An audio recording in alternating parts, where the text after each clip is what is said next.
everybody, and welcome back to the McDonCast, the funnest podcast in town, the only podcast around, ladies and gentlemen. Let me get y'all caught up with what's going on today. Ignore the crab rave, that's not really relevant to anything going on today.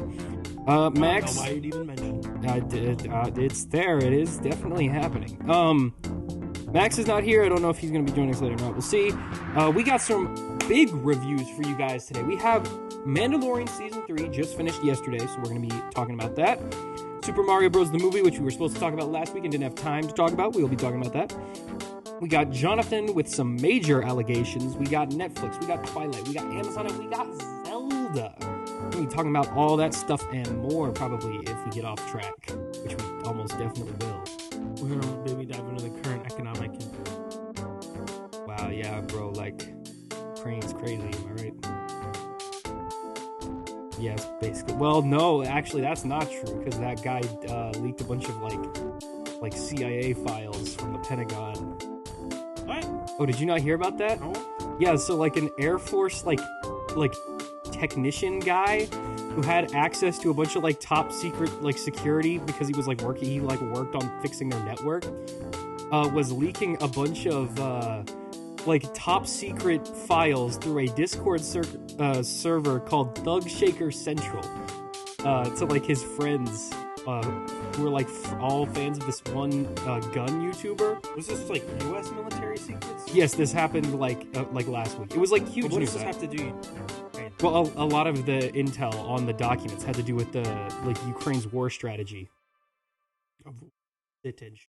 Of, like, where their, like, air defense systems were, and, stuff like that you really don't want Russia to know. I just think it's funny he did it through Discord. Not just Discord, but it was a splinter Discord of a gun YouTuber for him and his friends who played Minecraft together, called Thug Shaker Central. Huh. Doesn't sound real. It is. Look it up. Oh. No, it was, like, huge. Like, there's tons of coverage of it. Like, it was huge. The guy's arrested now. He's in this, like, top secret, like, FBI prison now. The first news website to come up with is gamer.com. Okay, don't look up Thug Shaker Central. Look up Pentagon documents leaked. Welcome to our. They're considering it, like, the worst NBC. The worst, like, U.S. Secure, like, intelligence breach since Snowden. Wow, what fun for. Also, it proved that, like, the U.S. was, like, spying on a bunch of their allies, which, like, everyone already knew. Oh, really? The United States? I don't know. The United States. But then South Korea was like, guys, we are very disappointed you've been spying on us. Oh, South Korea, you're really and so did, and Japan was like, wow, you've been spying on us. And now all of the U.S. allies were like, wow, you were spying on us. I think Not when cool. any of them step out of line, we should just threaten to nuke. That's kind of how the global politics has worked for the last, like, 50 years. Japan, we should just be like, Japan, we'll do it again. Don't do that. We'll do it again, Japan. They didn't do anything. Japan is, like, the least aggressive country. Well, drop number 3, Japan. We'll do it. I think we have a lot more than 3 now. Didn't we prevent them from having, like, a military? We didn't prevent them from doing it. They chose to disarm, and then they haven't created a formal military since then because they're like, we really don't ever want to do war. They're going to need it. Well, maybe, but hopefully not. We're just the U.S. kind of agreed to just like, yo, we'll just cop your military. We'll just do the military stuff for you since we, like, blew you up that one time. The U.S. was pretty much just like, hey, we killed, like, all of your. So we'll just do your military from now on. How about that? We're better at it anyway. Guys, go make Pac-Man, and we'll make the guns. We'll make nukes, and you make Zelda, please. All right, we're good. We're good. Okay. Anyways, let's get this show on the road. From the fun. Let's do something sad and depressing. So Jonathan Majors has some stuff going on. So this has been an ongoing saga, with Jonathan Majors, and I put together a summarized timeline that will go through. This started probably about a half a month ago, and we purposely didn't cover it because I was just waiting. We talked about Justin Roiland, and that turned out to be wrong. So I wanted to see where this went, if anything developed, if it fell apart or if it actually mounted to something. Talk to it. And still nothing has happened. He has not been he's not been federally convicted or convicted in any way of any of the stuff he's been accused of. But there just have been more and more but charges. There's been a slow escalation and like a disintegration of his environment around him and what's going on with this. So I thought we just catch up with it because it's not looking good for him, and it's especially looking terrible for the alleged victim. So if we'll go into this, it's not a fun subject, but I think it's fairly important what's going on right now. So let's start from the top. So on March 25th, Majors was arrested in Manhattan on charges of strangulation, assault, and harassment, involving a situation between Majors and an unnamed 30-year-old woman who is apparently his girlfriend, allegedly his girlfriend that has. The woman sustained minor injuries and was taken to a local hospital to be treated. Majors' attorney released a statement following his arrest that Majors was the victim in an altercation. We should probably take the crab rave off. Oh, yeah. For this news story. That's not a good look. Let's put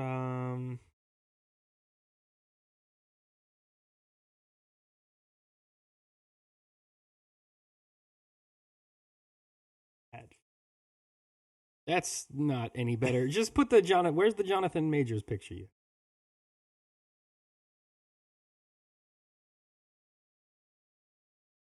All right, there we go. We were talking about this picture is like 7K by 4K. Like this is like a 14K photo right here. Anyways, so Majors' attorney said that Majors was the victim in an altercation with a woman he knows, quotes, and that she was experiencing an emotional crisis. Okay. On March 30th, 5 days later, Majors' attorney released a series of text messages between Majors and the woman that were meant to be exonerating, but the tone and language of the text were suspicious and unnerving. Here's just a couple snippets. This was text from the woman to him. And where did these come from? This was the attorney put these out. Okay. Whose? His or hers? Majors. Okay. I told them this is the woman. I told them this was my fault. It was my fault for trying to grab your phone. This was not an attack. Please let me know you're okay when you get this. They assured me that you won't be charged. They said they had to arrest you as protocol when they saw the injuries on me and they knew we had a fight. I'm so angry that they did, and I'm sorry you're in this position. I'll make sure nothing happens about this. I love you. And then many pointed out that this is behavior common to someone in an abusive relationship. It's a little weird. Which is a little weird. Which, yeah, if you read further, it definitely feels that way. Because if you look at, there's a couple of responses from him that are just like very brief. Like she's typing out these long paragraphs about like it's my fault, it's not yours, it's you're. I hope nothing bad happens to you. And then he's just like, yes, okay, we'll talk later. Since then, Majors has stepped down from his position at the Gotham Film and Media Institute and has cut ties with his work at the Sidney Poitier Initiative.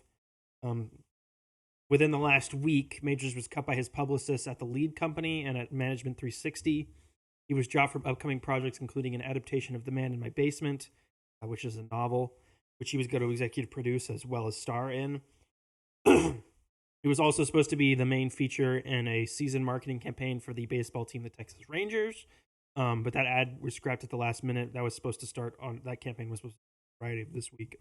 And it was the same situation that happened earlier with his U.S. Army. He was also the spokesman for the Army and lost a series of ads. Those were taken down. Fashion House of Valentino also agreed he will not be attending this year's Met Gala, which... Oh no, not the Met. Guys, what are we going to do with not the rich people party where all the rich people brag about how they're not poor.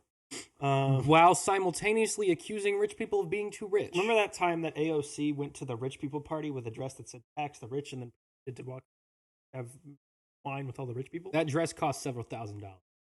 Yep. Taxpayer money. Anyways, Majors is still currently represented by the WME Talent Agency, which, and this was, Variety published this whole comprehensive article on the situation. I highly recommend you read that. But they pointed out in the article that WME has previously dropped such clients as Brett Ratner, Bryan Singer, and Armie Hammer, and they were accused of things.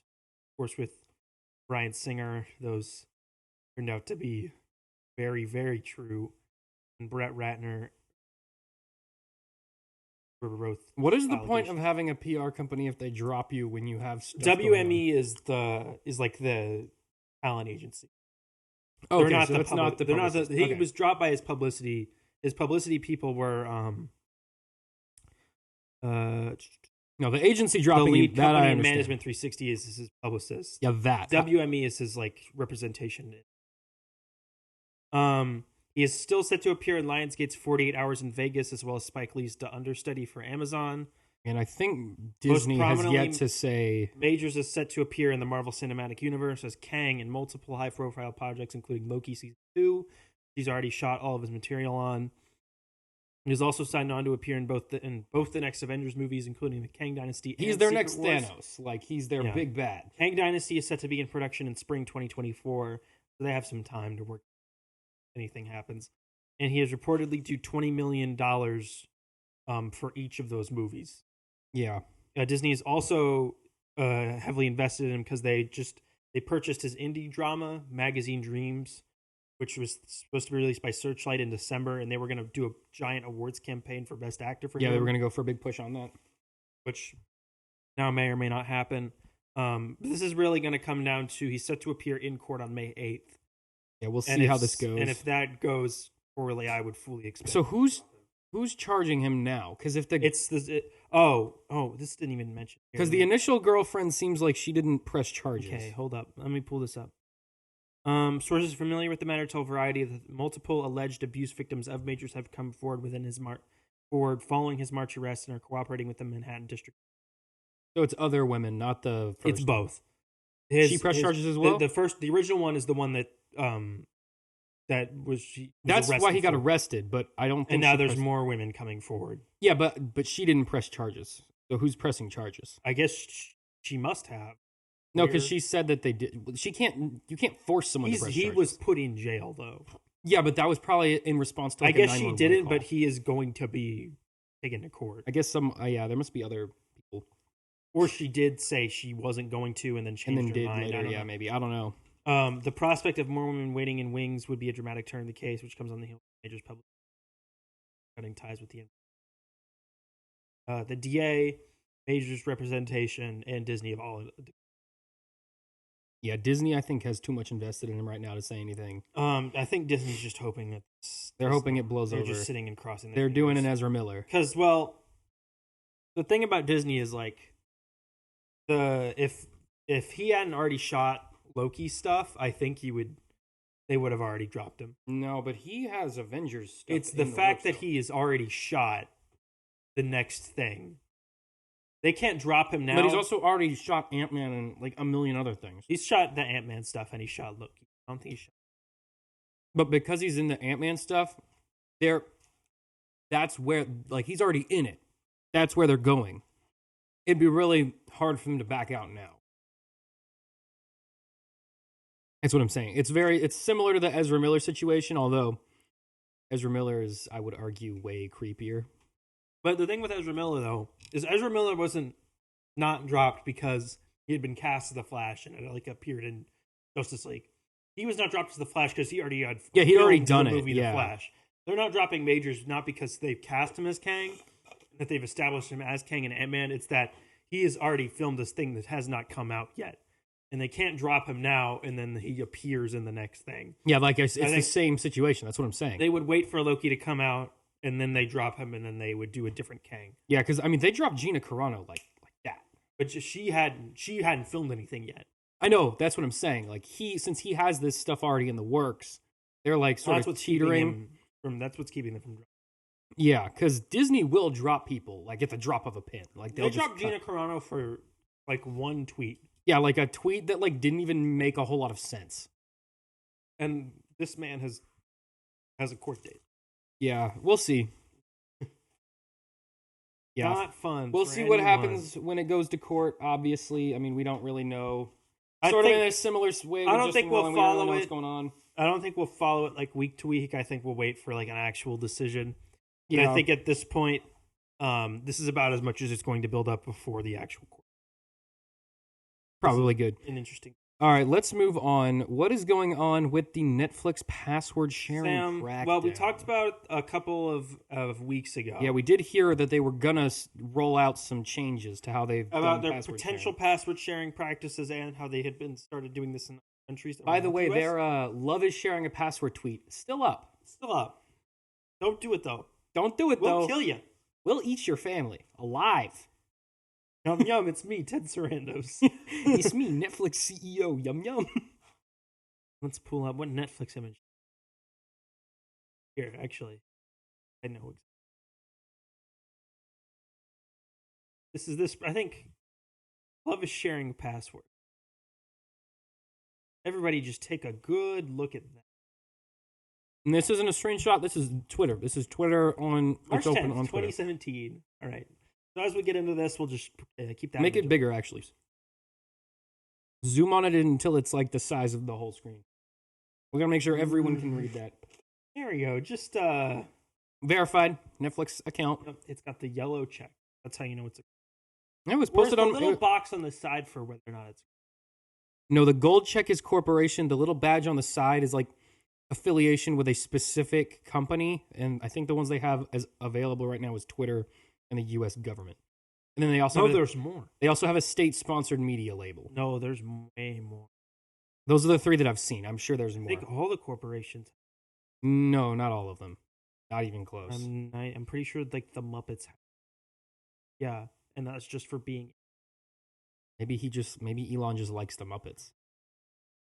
Did you see that tweet where he was like, "Yes, we're gonna have to find a way for people to still know that unverified accounts are legitimately run by the by the person they claim to be." Yeah, so they're gonna have to come up with a different verification system, like verification. This happens That's why he keeps not removing it, because it serves a purpose. It's almost like it has a function. It's like not a real just function. A fun blue check. Did he think it was just a fun blue check this whole time? No, he just knew that the blue check mark was desirable because like it was hard to get. So he made it open to everyone and then pretended like that was equal just because you have $8. It's the same as like being a verified account. I don't care if Randy with 2 followers has a blue check mark. What is that? That doesn't tell me anything. Hey, Randy has some fire political takes about Iraq. I would find me one person who is paid for Twitter Blue who does not have, who is like, half his tweets are not about how much they love Elon Musk. There aren't any, because that's the only people who pay for Twitter Blue. And that's conveniently why only verified accounts will not open your... No, Tucker. It's to keep the bots from messing up the elections. It's to keep the bot. I forgot. It's about the bot. Because no one would ever figure out how to make a spam bot where they just pay. No. That'd be insane. If anything, that makes it easier for the bots to be... It makes it look like... now they're not It makes it look like the bots are legit. And it's not... And... You can just pay the $7 and then Twitter won't think twice. Yeah. Elon, you're such a It makes scams like so much easier. Elon, you're so good at your job and we all love you. A genius. Thank you, Elon, for all your horrible low-res Twitter. One day someone will finally... All right, tell us about Netflix passwords. During their quarterly annual reports, Netflix CEO Ted Sarandos announced that the company will begin rolling out password sharing restrictions on accounts within the United States and Canada. And as the company added 1.75 million subscribers in the previous quarter, which was half of what Wall Street expected. In order for a standard or premium account to add users outside of their home Wi-Fi network, you must pay $6 extra per person and are only allowed up to 2 people outside of your home Wi-Fi network. You have to pay $6 extra per person outside your Wi-Fi network. Yes. This feature will not be available to ad-supported tier members. They will also block users from accessing an account without connecting to the central Wi-Fi network after a certain amount of time specified. I believe it's a month. I believe Probably they said that. I believe in other countries where it's rolled out, it's a month. That's exactly how Hulu works. Well, but Hulu doesn't charge you an extra $6 just for having someone on your account who isn't there all the time. Or is it an either-or situation? Either you have to go home every 6 months, or you pay the extra $6? Both. I think it will make you pay $6 if you don't come. But how would it know? Like, what if you just go on vacation? Well, I have to assume that your vacation's more than. What if you're just a businessman and you travel a lot? Well, hopefully you stopped at home at one point. But that's what I'm saying. So, like, do you have to do both, or is it either or? Is it if you're not home every month, you pay $6? I think it's that. Or you... Because I think the only way that they know that you have to pay the $6 is if you don't connect once every 30 days. So they just automatically charge you $6 if you don't go home? How does that work? I think it'll be like, it'll lock you out of the account and it'll be like, do you a separate profile, pay $6? The point is that... It seems very convoluted. It's to stop college students from watching that. That's the goal. They just won't. All the college students who get their parents' Netflix, it's to stop them from using. I don't think Netflix realizes that, like, they just won't. That they won't pay for Netflix? Yeah, I feel like they will. No, they won't. They'll just watch Disney Plus for half the price since none of the shows their friends watch. No, but nobody watches anything on Disney Plus, and Netflix is where all the shows are. Or at least all the shows that the normies watch. But they haven't had a big popular show since Stranger Things Volume 4. What are you talking about? Their two biggest shows have come out since Stranger Things Volume 4. You remember the Wednesday Addams show, Sam? Do you remember? Okay, remember that at all? There was Wednesday, but yeah, I already forgot about the Wednesday. Dahmer show. No one counts Dahmer. Everyone forgot about that. Dahmer was huge. Name teen girls. Name one person. Find me one person who can. Nobody remembers any of the shows they watch on Netflix, but they all do because their friends tell them to watch it. They all watch the show. It takes them it's like 8 episodes. They watch the whole thing and then they forget about it a week later. They go back to watching like reruns of Grey's Anatomy. It seems like I feel like Netflix is expecting more people to convert than actually will. I don't think they're going to have the conversion rates they think they're going to have. I think maybe 1/10 of them will actually buy themselves Netflix accounts. I think it'll be most of them. I don't, because the only reason why they keep watching Netflix is because it's low friction. They don't have to do anything extra to keep watching it. Someone else is paying for it. Someone else manages the account. They just open it and click play. Yeah, now they're going to have to pay for it. If they add even this much friction, all those people are just going to not watch it. Like, they're just going to put on a YouTube video instead. I mean, it's as much energy as paying for anything else. But they don't pay for the other ones. But they pay for, like, Spotify Premium. So that's as much work as doing that. The problem is that Netflix is stupid expensive. Are they going to play? Yeah, it's almost 3 times the price of Spotify. You can't get a college student to enter their credit card information. It's hard to get them to pay $25 a month that they don't have to watch Netflix. That's not going to happen, I don't think. I think they're expecting that they'll all subscribe to like their ad-supported tier, which is their cheap tier.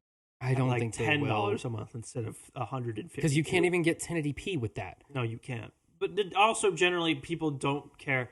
Most people don't know what like resolution is, and they'll just watch anything and anything. But even if they don't know what resolution is, they'll still go, "Why does it look bad? Why does it not look good anymore?" After watching everything on their phone, they won't be able. No, but everyone's phone has like a 4K screen now. They're going to notice when they're... It's still real small. If you're watching a 480p video on your phone, it's not that like, noticeable. Okay, one of my friends from work, right? She watches Netflix like whenever we're eating, whenever we're rolling silver, like all the time, right? Yeah. If suddenly the resolution of her Netflix was cut in half, she might not like care enough to like investigate like what's going on, but it would annoy her to the point where she's like, I'm just going to watch something else, or I'm going to do like, this looks bad, I'm going to do. But will they do something else if they can't go back to that thing? What do you mean? Like, if Netflix has like a problem where Netflix is down, people will turn off Netflix and go watch YouTube, whatever. Will they permanently turn off Netflix and do something else with the expectation that they will never then come back and pay for Netflix? I don't think that really makes sense. Will people just churn through Netflix like they churn through other streaming services? Or will they just drop Netflix and not come back because of the price and because of the weird? That's what I think that the people who have just been writing on shared passwords will just drop Netflix. What happens when Netflix will do this, everyone else is also going to do this. Most of them already have. Amazon Prime will do this within 2 months of Netflix doing it. Yeah, but Amazon Prime actually has no shows. Hulu is doing it for live TV. Hulu's already done it. But they'll do it for their non-live TV members well in due time. Disney Plus, I think, will do it as Disney Plus will probably do it, but not for a while. I think because right now Disney Plus is still very much in the phase of business where their main goal is to please the consumer and outcompete the competition. And in order to do that, you have to do things that the consumer like. Netflix is at the point where they don't care what the consumer likes anymore because they already dominate the market. So now the point is to just pump as much money out of these people as you can while you're the top dog. That's the phase Netflix is in. Disney Plus is still very much in the phase of, we're kind of the little guy still fighting the big boys. Like they're very much a big player in the space, but they're not on the same level as Netflix. They still have to compete. I think other companies will follow suit. I think they will, but not. I think Disney Plus will eventually do this, but not for a while. I will say Disney Plus reaches $15 a month before they do this. I think what you'll see is that Netflix will turn into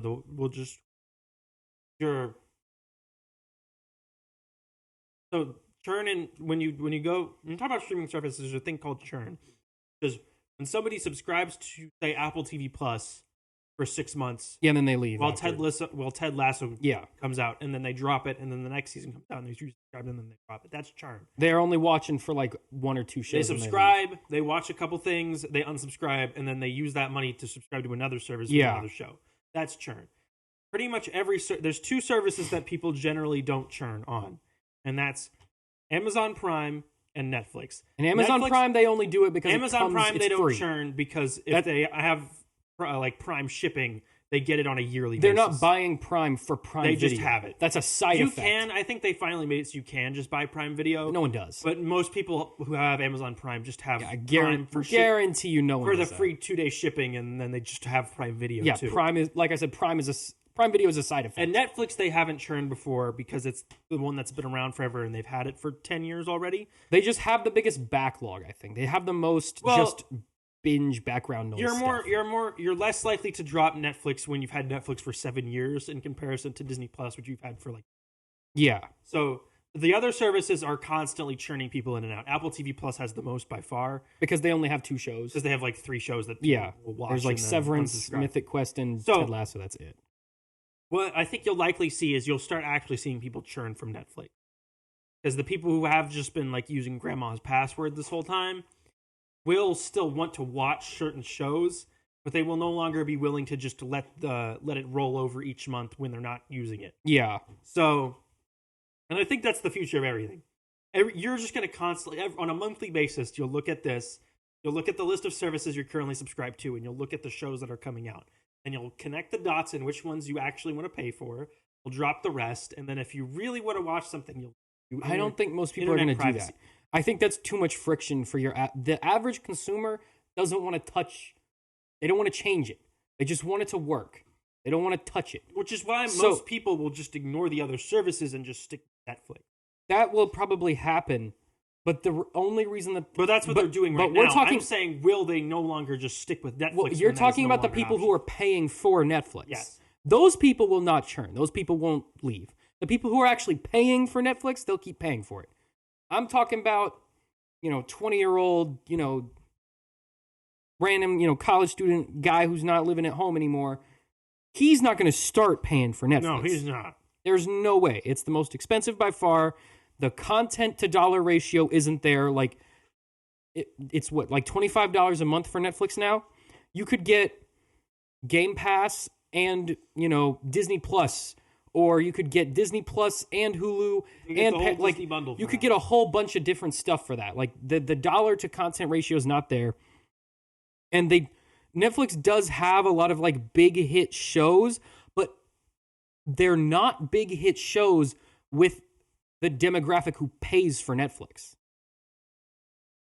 The people who pay for Netflix are the parents. The 40, 50-year-old like Gen Xers. They're the people paying for it. It's people with jobs. Yeah, the people with jobs. 75% of 18 to 34-year-olds and 72% of 35 to 44-year-olds say they have a Netflix. Yeah, but I guarantee you 44% of people 65 or above have. So So they're more 18 to That's what I'm saying. They're like the middle-aged people are the ones paying 18 for to it. 44 buy Netflix. 66 and above, generally less of them do. And then if you're under 18, But again, that's measuring people who pay for Netflix. I'm talking about people who use you Netflix. say they have a Netflix subscription. So that could be 18-year-olds who are saying they have one, but they could just... That's what I'm saying. Like, no 18-year-olds paying for Netflix. None of them. Maybe like 3. There's probably like 12 in America that pay for Netflix. You know what I'm saying? Like, not a lot of 18-year-olds are paying for Netflix. It's almost certainly the parents. And who primarily watches Netflix? Young people. Young people. The people who are just, borrowing it from their parents. We're watching Grey's Anatomy. Like, how many 44-year-olds do you think watched Wednesday? Like none. Like maybe 3, and they're probably weirdos. Yeah, so like I think that this move is going to be a massive shot in the foot to Netflix. Well, I don't think it'll be shot in the foot because they're not going to lose money. They just won't gain any money. But it's not all about the money though. They will cripple themselves in terms of like viewers. And then over time, the money will follow. The viewership will drop, but the subscriber number won't drop. And they don't care about the viewership number. But you can't get those young people to convert into paying members if they all leave and stop watching. No, you will not get the people who aren't paying for Netflix now to start paying for Netflix. That's what I'm saying. At least not in a large number. That's what they want. That's why they're doing this. But they won't see a drop off. They will see not immediately, but it will eventually shoot. Why would it drop off though? It's not going to be a drop off of subscribers. It's going to be because the 65-year-olds don't all have Netflix, right? Yes. So these older folks, their kids don't watch Netflix anymore. They stopped watching because the password sharing doesn't work. So they're not going, hey, Mom, can you pay for the Netflix this month? And the mom goes, oh, I forgot I was still doing that. Sure. And, that's going to end because the young people aren't going to be able to watch anymore. They're just going to go watch something else. The folks who are paying for it are going to get older. They're going to stop paying for it. And then the young people aren't going to be paying for it anymore because they've already stopped watching. They're no longer invested in the shows on that platform. But they won't be invested in the content on the platform anymore. That's what I'm saying. Netflix is the Xbox of streaming service. Xboxes lose Microsoft $6 billion a year. Xbox as a console is you buy Xbox because your friends have Xbox. You do not buy Xbox because it's the best bang for your buck or the best product. You do not buy Netflix because it's the best one. You buy Netflix because your friends have Netflix and are watching shows on Netflix. But if your parents who've been paying for all your friends to get Xboxes stop paying for your friends' Xboxes, why would you buy an Xbox? Your friends don't play Xbox anymore. They're playing on the cheap Switch. They're playing on the cheap PC. You're going to start buying those. That's what I'm saying. Eventually, the young people who aren't paying for it are no longer going to be invested. So they're not going to start paying for Netflix because their friends no longer watch it because their friends also weren't paying for Netflix. The people who are, the 40-year-olds, they're going to keep paying for it for a while, but eventually they're going to stop caring because they don't have time. They're people with jobs. They got stuff to do. Well, they're just letting it roll over. It doesn't take effort to pay for Netflix. You do it once, and then as long as you have $25 in your bank account at the end of the month, it'll just roll over again. But what I'm saying is eventually they're going to be like, wait, we don't, the streaming Kinsey doesn't watch Netflix anymore. Why am I still paying for it? The business model is built on people forgetting they're subscribed to stuff. And that's true. But eventually, when they hit the age of, I guess, 50, according to the demographics, they're going to hit the age of 50. They're going to realize, wait a minute, Kinsey doesn't live here anymore. Kinsey doesn't even watch Netflix anymore. Why are we still paying for Netflix? We'll just cut that. They're not going to pay for it anymore. Kinsey's already moved on. She bought the cheaper streaming service when she was in college. She's now more invested in the content on that platform. She doesn't care what's going on Netflix anymore. I think what they're going to... Her friends already bought other streaming services. I think what they're going to benefit from is that younger people are much more likely to put in the effort to pirate stuff. That's another thing. They're going to lose a lot of people to piracy, too. Yeah. An older person is not going to figure out how to pirate things. But older people don't even watch Netflix. Exactly. So the younger people who are no longer going to have access to Netflix are not likely to pay for it because they're going to Google Stranger Things 3, and they're going to find it immediately. Hang on, let's just do a quick experiment. Let's look up Stranger Things. We are not pirating. We're just looking it up. I'm just seeing what will happen. It's educational. Free online. Is it the first link? You can scroll for a little bit, But, yeah, does the first link have it on there? Oh, yeah. You can find it. So, one Google search worth of time. I mean, you might get a couple viruses. How long does it take the average worker in America to earn $25? Probably the at minimum wage, like $13. 4 hours. If you're working minimum wage, like $7.25. Let's assume it's probably the average, which is it's $7.25, so it's like 4. That's the federal, but I think the actual average minimum wage is like 10 because I think most states have raised it. Let's go with $10. Let's go with $10.25 an hour, right? So that's still 3 hours of work. 3 hours of work per month for Netflix, or one Google search of time, which is what is that? What's the conversion rate on that? Like 5 seconds? 5 seconds of time. Netflix, the math ain't mathin'. I'm just letting you know. The math ain't mathin' right now. And when they watch on when they pirate the content, you don't even get the views. So it makes your platform look worse because now no one's watching. No one's paying for it anymore. And the people who are paying for it eventually stop. They're also less likely to watch new stuff because people don't go on and you don't scroll through a piracy website on a Wednesday night looking for something. You go to a piracy website when you know what you want to watch and it's not available to you. But what it does is it eliminates... And Netflix, most of Netflix viewership for their shows and movies are people who were just turning on Netflix and it was on their homepage and they just clicked on it and started watching it. That's true, but that's not how Netflix brings in new subscribers. The way Netflix brings in new subscribers is they have a hit show, everyone talks about it, you buy Netflix to watch the hit show. And while you're here, you watch Beef. And then you forget to unsubscribe and you watch Grey's Anatomy. But people aren't going to do that if everyone's talking about the hit show. You Google Wednesday Addams free, you watch it on some piracy site at comparable quality, and then you forget about it and all your friends stop talking about it. You don't ever buy Netflix. You don't watch Grey's Anatomy. You watch some crappy rom-com on Hulu that costs like $5 a month. What a good idea, Netflix. My point is, this probably isn't going to hurt Netflix immediately. This isn't going to be an immediate problem for them. Yeah. But this will, I strongly believe this will hurt them in the long run. Maybe eventually. I mean, there's a reason no one talks about Hulu. They also announced on the same call that the DVD rental business is being shut down after. I thought it was shut down in like 2014. It was still up. All right. Oh no. No longer rent DVD. So sad. Here. They also said that they're not going to release anything theatrically. Well, that's a really dumb decision. They did Glass Onion, and then they were like, "Nope, that's it. Bye." That's actually like a chronically stupid decision. That actually is apparently really Glass stupid. Onion didn't perform as well on the service as they had hoped. Okay, what do you think? And they blamed that 1 week theatrical release.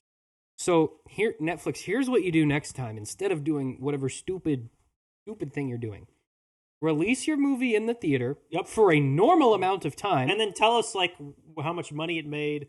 Every single ticket. And more than 600 theaters. Every single ticket costs more than a ad-supported subscription to Netflix. So you guaranteed make more money. Guaranteed. Like 1,000% you make more money. Because even people who own Netflix are going to want to go see it in the theater. So they're also going to pay for it. Here's what you do.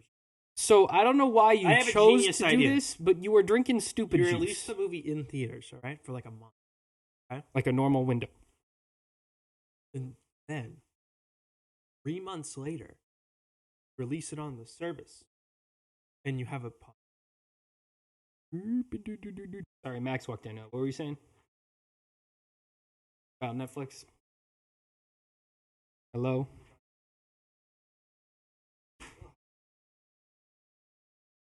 Yeah, you're going. You're on.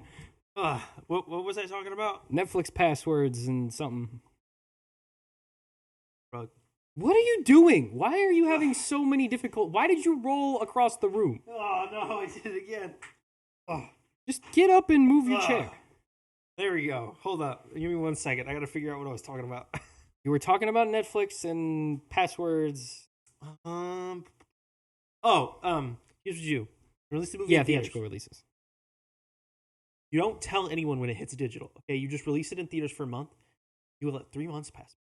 And then you drop it on Netflix and you do a big push of this big movie is now on Netflix. Now, this sounds exactly like every home release video strategy used by Hollywood for like pretty much every decade before 2016. But it's the same this time. Same. And because that works. That was profitable and made sense. It's been working for a while. Remember when Hollywood literally made themselves irrelevant on accident? I think what Netflix wanted was word of mouth, was like theatrical word of mouth to convert to theatrical views on their streaming service. They only put Glass Onion in theaters because Ryan Johnson told them to. Like, he demanded it, and they just let him do it for a week. They see no purpose in the theatrical release. They want you to just turn on Netflix and never leave Netflix. You just watch all your stuff on Netflix. It's all there. You watch all your shows. You watch all your movies. You never go to the theater. When was the last time Netflix had a big movie? Never. Yeah, gee, I wonder why. Maybe it's because you're really stupid. I mean, I guess you could say Glass Onion was a big movie. But it was only big because it was in theaters. And it was like a mid-range. Like, they've never made a blockbuster. Like, they've tried. But they've never succeeded. They did Gray Man. It cost $200 million, but they didn't even try to make that big. That was a Netflix movie. They did that, Extraction? No. The one with Gal Gadot and Ryan Reynolds. Red Notice. That was a big hit. Apparently, everyone on Earth has watched Red Notice like 3 times. That was the closest they've ever gotten to a big hit. But I've never heard a single person, except for like these 2 old ladies at the restaurant I work at, ever talk about the movie. But nobody would have seen Red Notice if it was not on Netflix. That's not true at all. No one would have paid to see the movie Red Notice. That's also not true. You know why? Because people don't pay to see bad movies anymore. People will see bad movies when they're on Netflix and they don't have to pay to watch them. I think people would have paid to see that movie. I don't think they would. I think they would have seen the RT score. And people... General audiences, Hollywood, I'm just letting you know.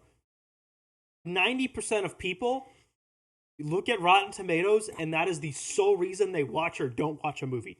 I'm telling you now. No, that's not true, because the Mario movie's proof that that's not true. And also, you're thinking people who actually like go to the movies to enjoy a movie.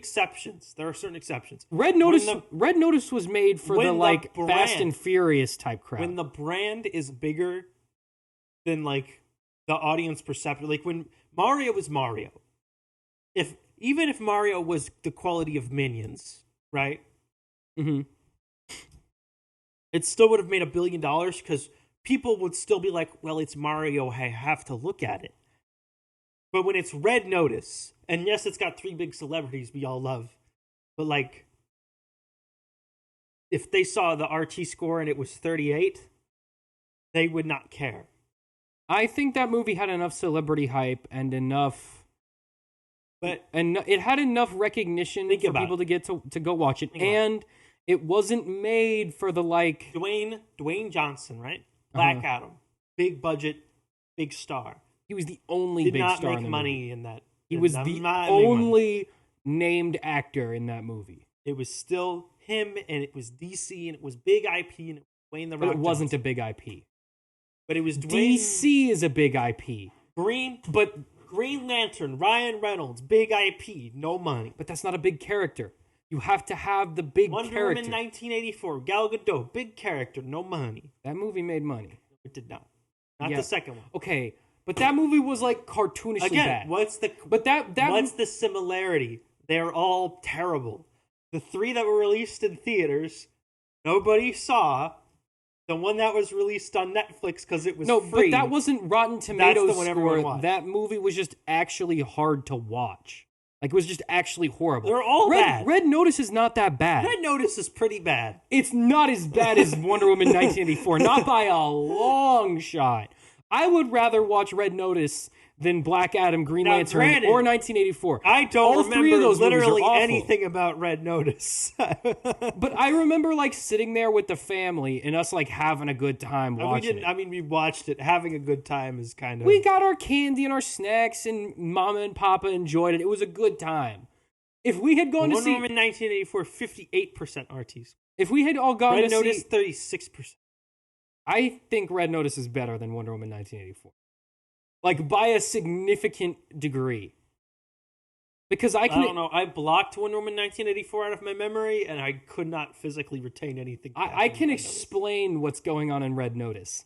I actually have genuine trouble explaining what happens in Wonder Woman 1984 in under 30 minutes. Like it's actually that stupid to explain. There was a wishing rock, and the Mandalorian was there. And he became the wishing rock. And he was Donald Trump. And there was a cheetah woman there, too. But she wasn't a cheetah till the end. And Wonder Woman sexually assaulted a man. And lost her powers. And then didn't lose her powers. And then got him back, and then had a magic armor. And then everyone in the world made a tornado. And she had like three different openings. And she had armor that was so strong it could hold back all the armies of man, but got destroyed by one woman with cheetah powers. Then everyone on Earth agreed to renounce their wishes, which makes no sense. Literally every single person all at once, including presumably like the Justice League. Oh no, but they wouldn't be around. Why wouldn't they be around? Well, it was the 1984. 80s. Batman would have been around. Batman would have been around. He probably would have been training at that point. Maybe he didn't notice. He definitely would have wished for his parents. Although they did have a magic TV broadcasting satellite that can broadcast on every single TV channel in the world. And then literally everyone forgot that Wonder Woman existed. Also, the president was there. No, it wasn't the president. No, the president was there. Was he there? Yeah, remember he. Right, it was fake Ronald Reagan. He uses one of his 3 wishes to like move the traffic out of the way to go see the president. No, because he became the Rock, so he doesn't need. He has. That was after he became the Rock, not the Rock, the actor. He got all the powers of a magic rock that grants wishes. And if people touched him and made a wish, it came true. You see how stupid this is. Yes, it's very dumb. Red Notice, I just go, they're trying to steal a piece of art. Art thieves or something. They're art thieves and they're competing to steal a piece of art. Hijinks ensues. And then, so easy to explain what's going on. They're never going to make Red Notice 2. I don't care. That's fine with me. Red Notice 2. Anyways, let's move on. Twilight apparently wasn't bad enough for everyone to give up on it. So they're making it into a TV series for some reason. Wow, Sam. So, let me pull up a fun image for us all to look at. Let's see. This is what we're talking about. So Twilight, I guess, for those of you who don't know, which I'm pretty sure all of you do, is a vampire / werewolf themed. I do know that. This TV show? A vampire / werewolf themed romance drama series of movies. Everyone knows what Twilight. The Twilight Saga. All right, it's coming back. Remember, she wrote that book, where she rewrote all the books. You rewrote them? How many books were there? There was Twilight, and then there was like 4. New Moon, and then there was one after that. I thought there was 4. I thought one of them was in 2 parts. Was it Eclipse? I don't know. Yes. It was Twilight, and then it was New Moon, and then it was Eclipse, and then it was Breaking Dawn. And when they did the movies, they did Breaking Dawn was 2 parts. So there's 4 movies? 4 movies. I thought there were 6 movies. There's 5 movies. 1, 2, 3. We're not the biggest Twilight fans. There's 5 Twilight films, right?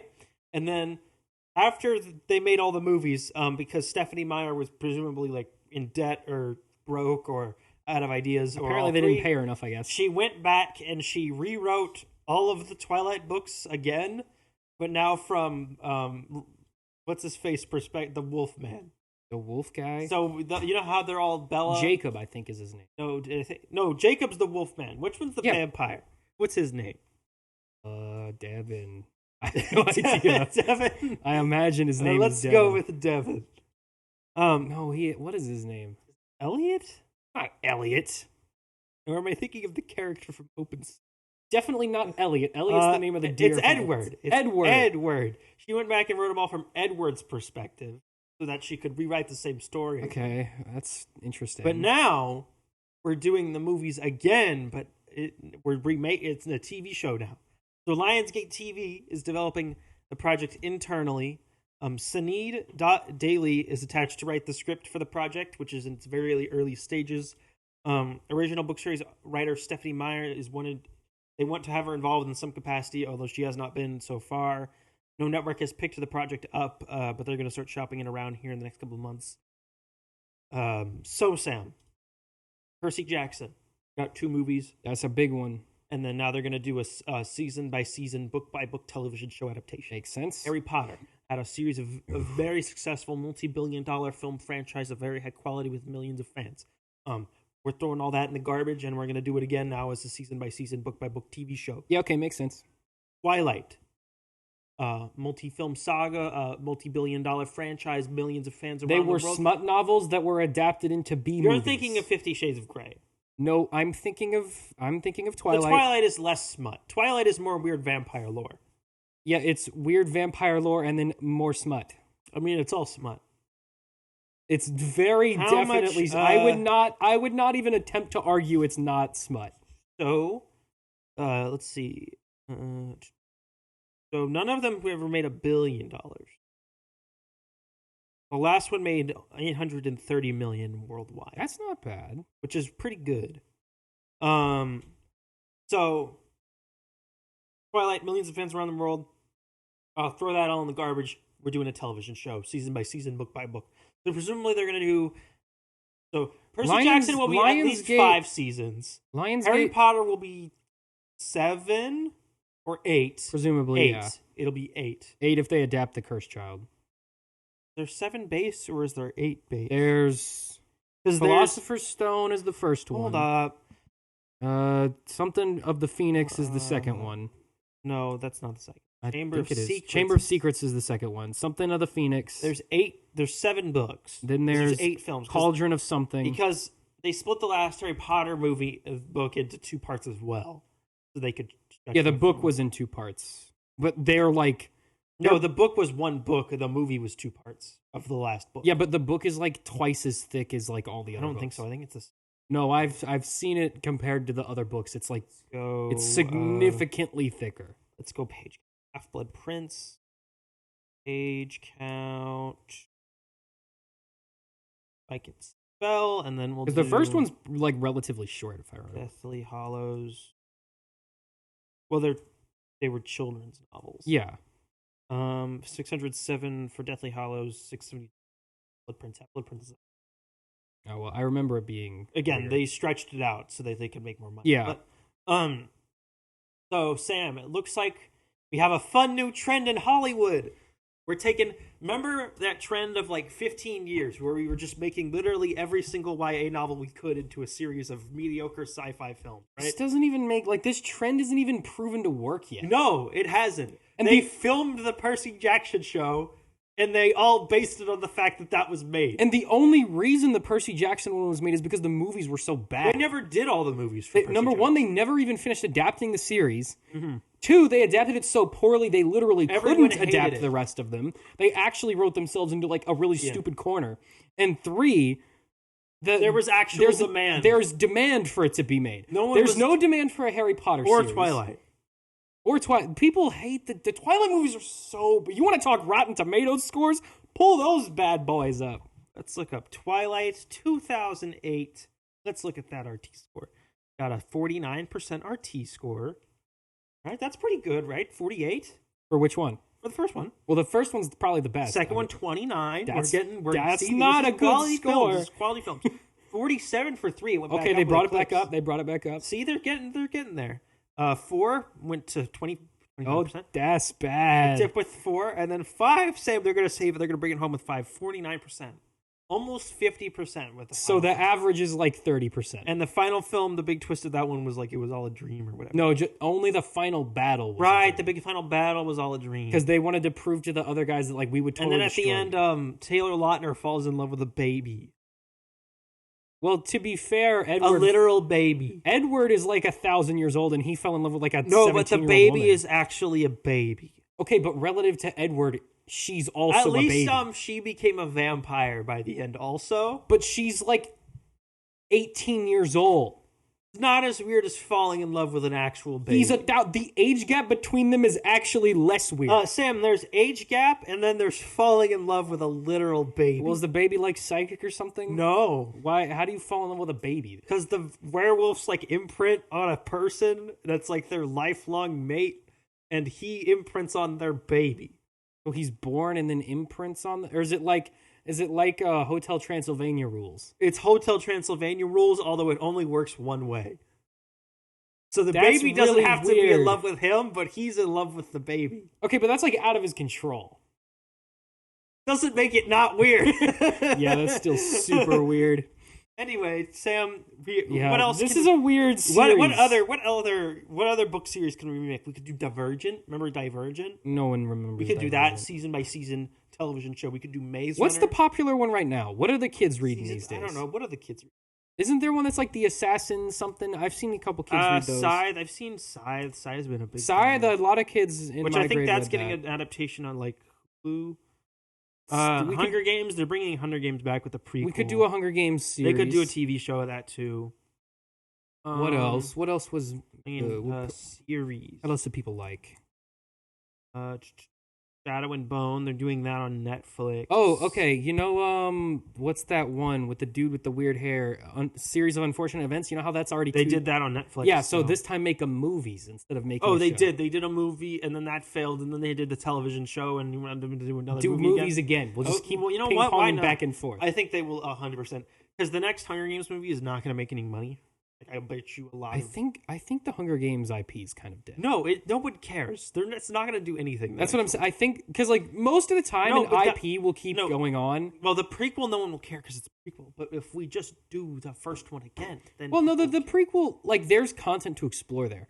But I think there is a prequel book. But if you just do, hey, everyone, look, it's Katniss again, and she's doing Hunger Games again, then that'll make more money. Yeah, that'd probably be more profitable. We can do we got Twilight, To All the Boys. We've done that. To All the Boys, they just finished those movies, but why not do it as a TV show? Wait, aren't there like 6 of them? They basically did a TV show. There's 3? I thought there was more than that. And I think they're doing spin-offs now of that, of like her little sister, who also may or may not have a diary. We could make a sequel, a new series of 13 Reasons Why. Sam, why not? Although, wasn't that one book? Oh, yeah, it's only one book. But the show went on for like 5 seasons. They ran out of source material the first season, and then the next 4 were made up. We could do Divergent, Insurgent, Allegiant, 4. I hate that those all The rhyme. last one's called 4. I don't know why. And so there's a 4th book.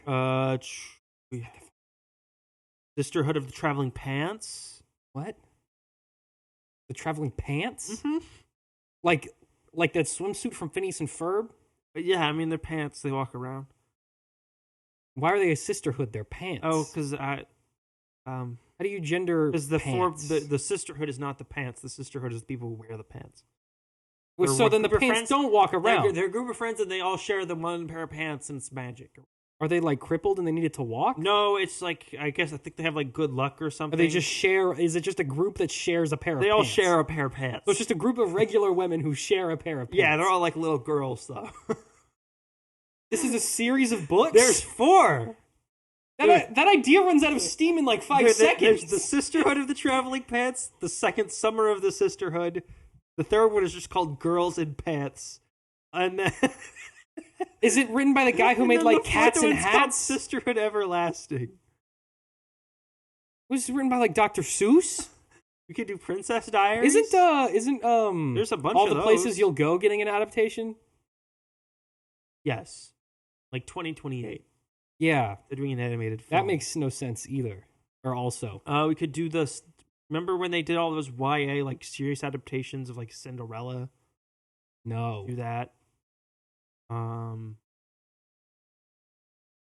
What other books There's so many exist? options. You know what? We could do the Bible.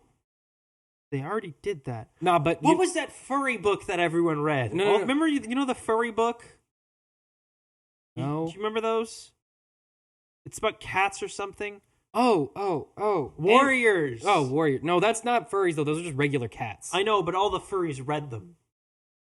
No, that book turned people into furries. Exactly. Totally different thing. That's the same thing. No, because furries weren't interested.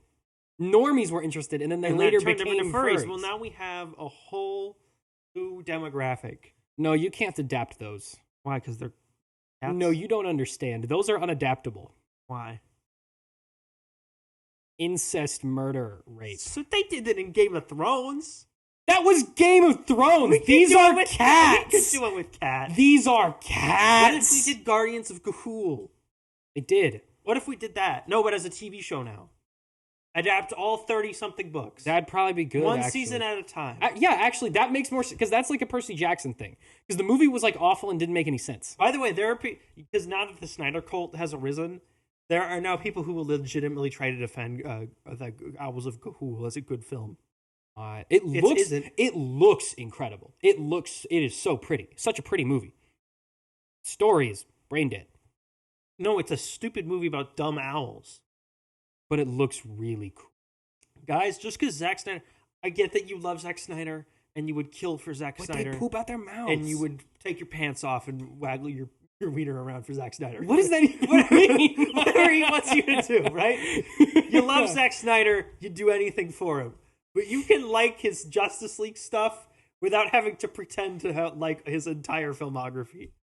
You don't have to pretend to like Guardians of Ga'Hoole. I think that the Snyder Cut is the only Zack Snyder movie I like.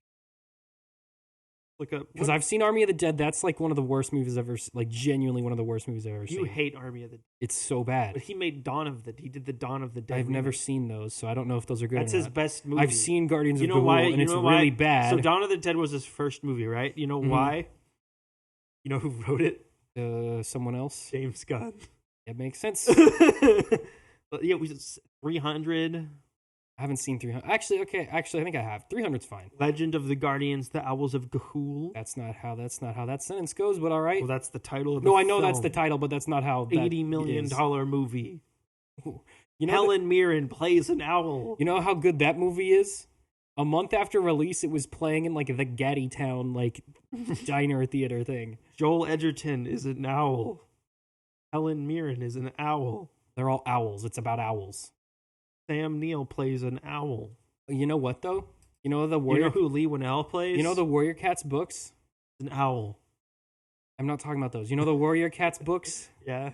So you know how there's Warriors Cats? Yeah. There's also series for like several dozen book series for like a bunch of other animals too. There's like a bear one. There's like a bird one. I'm pretty sure. Siri thinks we're talking about the basketball team. The basketball team. I don't care, Siri. Shut up. I read the bear ones. There's an entire section on the Warriors novel series Wikipedia article about the series' deep. I don't remember what the bear one is about. I think they were just like kind of traveling around. One of them can 1, 2, 3, 4, 5, 6, 7, 8. 8 main series of Warriors there's books. Like 30 of them because there's so many standalone novels. There's I'm looking at probably about 15 standalone novels on top of the 8 main. No, the Warriors Cats is on the scale of Game of Thrones. Like that's the scale of those books. Maybe even more so because there's like more than twice as many. I want to know how many there are. How many in total there are? How many Warriors books? I'm surprised how little adaptation of those books there has actually been, and I think it is genuinely because it says 13. I think it is genuinely because they're just so true. Like violent. Like I think that's actually why they were dropping like 4 to. They were dropping like 3. No, I remember kids at school would have like backpacks full of those books. Yeah, like, there's got to be dozens of them. Oh, you know what they could do? Is 39 Clues. I don't know if that's nobody read that either. But hey, you know it's there. I read the first 2. I bet you they do that if Percy Jackson works because Rick Riordan created that series. No, he only wrote the first and last. He created it though, so they would be like, "Hey, this is a thing he touched. I think this kid make money." 39 Clues was a really cool idea for a series. And they didn't ever do anything interesting with it. No, they did try. The problem was, it had Star Wars sequel syndrome. Each book was written by a different author. Yeah, and nothing was ever consistent. And they all came out a year apart. So the first book didn't come out, and then like the next author read it and then wrote the next one. They were all being written at the same time. So nothing ever lined up, and all the drastic character inconsistencies from book to book. There were wild story inconsistencies from book to book. The original intention was that like each book's gonna be one clue, and then they got to like the 8th book, and then they were like, "That's just do 10." Never mind, that was dumb. Skip this is taking too much time. Then there was a sequel series called The Vespers. Sam, no, idiot. There was more than one sequel. I'm going in order here. Give me a minute. There was a sequel series called The Vespers, which were about a different family that knew about the 39 Clues, but wasn't chasing them. Dumb idiot. And then there was... It was Kyle's versus Vespers, where all of our original core group of characters from the 10 books. I just told you exactly what it Fought was. the other family. It was not about the other family. They just They introduced them. That's what makes about them a different global puzzle system. No, they're just going after the same clues because they're trying to get the thing that the Cahills already have. You don't know what you're talking about. Shut up. Then there was another series after that had green covers. So all the original ones had like a bunch of different covers. Then the Vespers ones had red covers. Then the Unstoppable had green covers. Unstoppable was about an evil man who got the magic serum. Yeah, and it was about just one guy that they were fighting. And then they did... There's a book in the series called Flashpoint. Because the 39 clues makes you a serum that makes you immortal. Double Cross. Yeah, if you put all the 39 clues together, it makes you immortal with a magic serum. But the thing is the whole reason the story starts is because there was one person left who knew how to make the serum, and they died. So they switched protagonists. So with the serum didn't work very well. They switched protagonists when they did the fourth one. Well, because there were and that led into the fifth one. The Cahills are the main family, but there are 4 splinter families from the Cahills.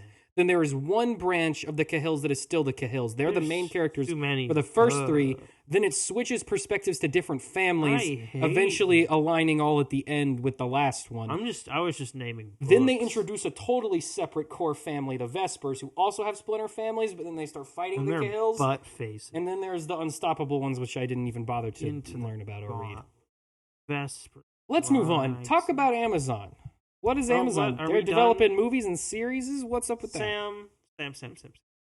Amazon has begun digging through their depths of the MGM IP library, which of course they paid $8.5 billion for. James Bond and presumably other things. They've been cherry picking certain films that they think they can be expanded into both new film and television projects. So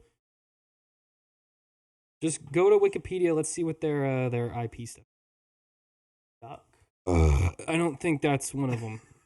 This is Oh, that's Jeff Bezos. This is them digging through their archive of no, but IPs. But there's money here. I know. There's no money in let's put empty. Yeah, that. and then if we could Photoshop just a picture of James Bond's head. Here, this is Amazon. That's Amazon looking prepared. at their MGM library. They're ready to dive into the vast catalog for of MGM properties.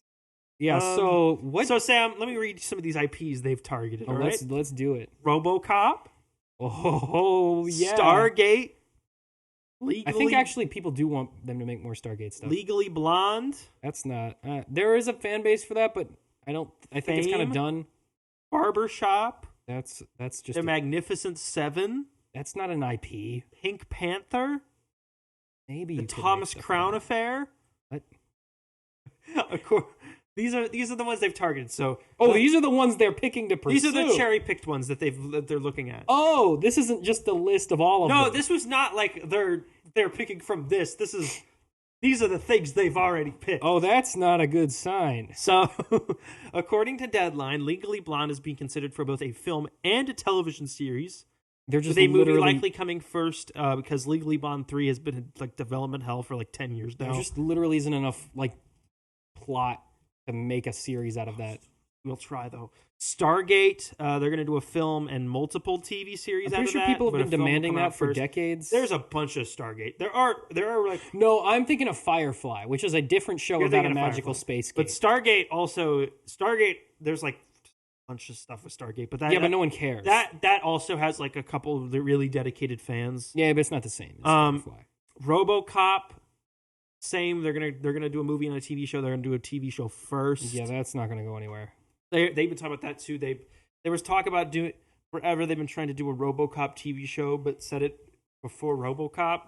So it'd be called Regular Cop. So it would be just like it would just be the robots, but there's no cop. So it's just a cyberpunk video game. Yeah, which is different than the RoboCop. It's RoboCop, but like take out all the stuff where RoboCop's there. Yeah, so regular. It's just regular stuff happening. Regular in the future cop. Yeah, but presumably without a cop though. So regular. It would follow like a robot or something. I don't know. It was weird. So just robot. Yes. Just Robo. Just Robo. Robo.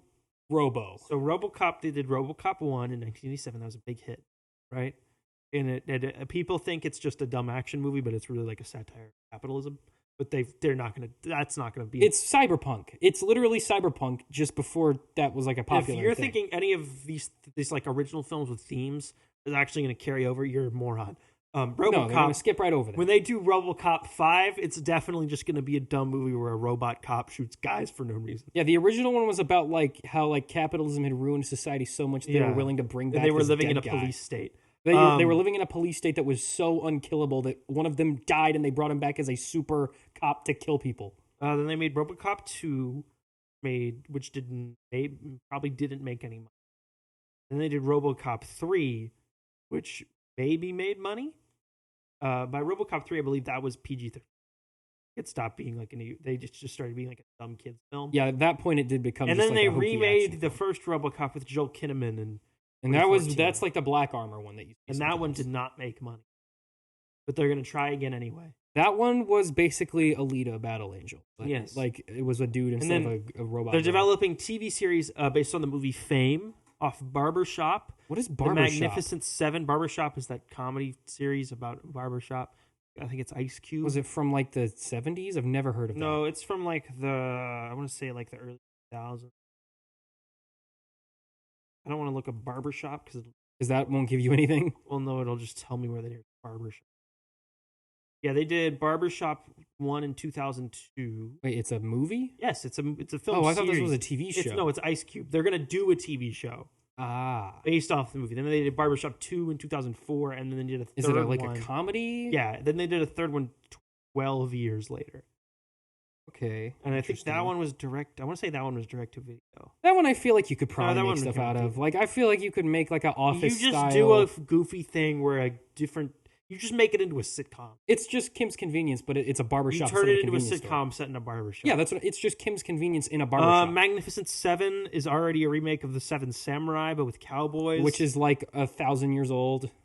So I guess they're just going to do 7 cowboys roam the desert fighting crime. All right. Then they're doing don't new they films. all die in that movie? Yeah, they all die defending the town. Well, they're back from the dead. Is it a prequel? Or they'll just... It'll just be Sam, are you this dumb? It's just going to be a different 7 people. Yeah, no, I know that's what they're going to do. But I'm saying if they were to try and make it like an IP. It would be 7 different people, and they're just also cowboys. Ooh, wasn't Chris Pratt in it? Or Yeah, was he he was. in the Goofy remake? He was in... Magnificent Seven is the Goofy remake. No, there's a goofier remake. That's an Adam Sandler film. Yeah. He's not in that. He's in the Magnificent He's in the Seven. regular one. He's in the serious The one. serious one. Serious. Yes. They're also, they do all die in the Then end, they're so doing it's new pretty films serious. based on the Thomas Crown Affair and Pink Panther. What is the Thomas Crown Affair? That's a 1999 drama starring Pierce Brosnan.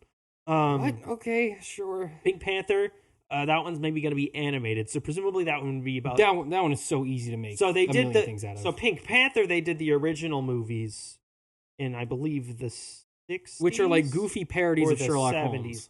It's a heist series where like... Okay, so... I thought he was a detective who's trying to solve the... Yeah, heist. he is. Someone keeps stealing the diamond, and then he keeps... The diamond is called the Pink Panther Diamond, and the same detective who's like totally stupid. So there was a million Pink Panther movies in from the 60s through the 90s, and then they did 2 with a different Steve guy. Martin in the 2000s. People didn't like those as much. People did not like those, but we're going to try to do it again. But maybe this time it'll be a cartoon and about like the actual Panther. The Pink Panther. Because they did a series. So the Pink Panther is a diamond. And then they did a bunch of like theatrical... There's a spin-off cartoon. They did like Hanna-Barbera cartoons about like an actual Pink Panther. And where he just like did messes with a hijinks. painter or something? He just did hijinks. Yeah, he just was like So Bugs presumably Bunny. if they're doing an animated film, that would be based off the Panther just does hijinks and not on the diamond Unless heists. it's a 3D CGI cartoon with a detective. Maybe it's that. I could see that being a thing. Kind of like Inspector Gadget. The last one of those was a horrible bomb, the last movie. Well, yeah, Pink Panther duh. 2 in 2009. It's Pink Panther. I don't know why you $70 million budget, $76 million box office. That's good returns. They made no money on that. They lost it all. And then the one before that did probably just as bad. Also barely broke even. Why did they Yep. make a second one? Anyway, Maybe they thought the audience would pull through. hey, they didn't like the first one. Let's another. Do another. That's the Percy Jackson strategy. A new Poltergeist thing is also maybe in the works, but that would be several years down the road. They make a million of those. There are no plans to expand the James Bond franchise.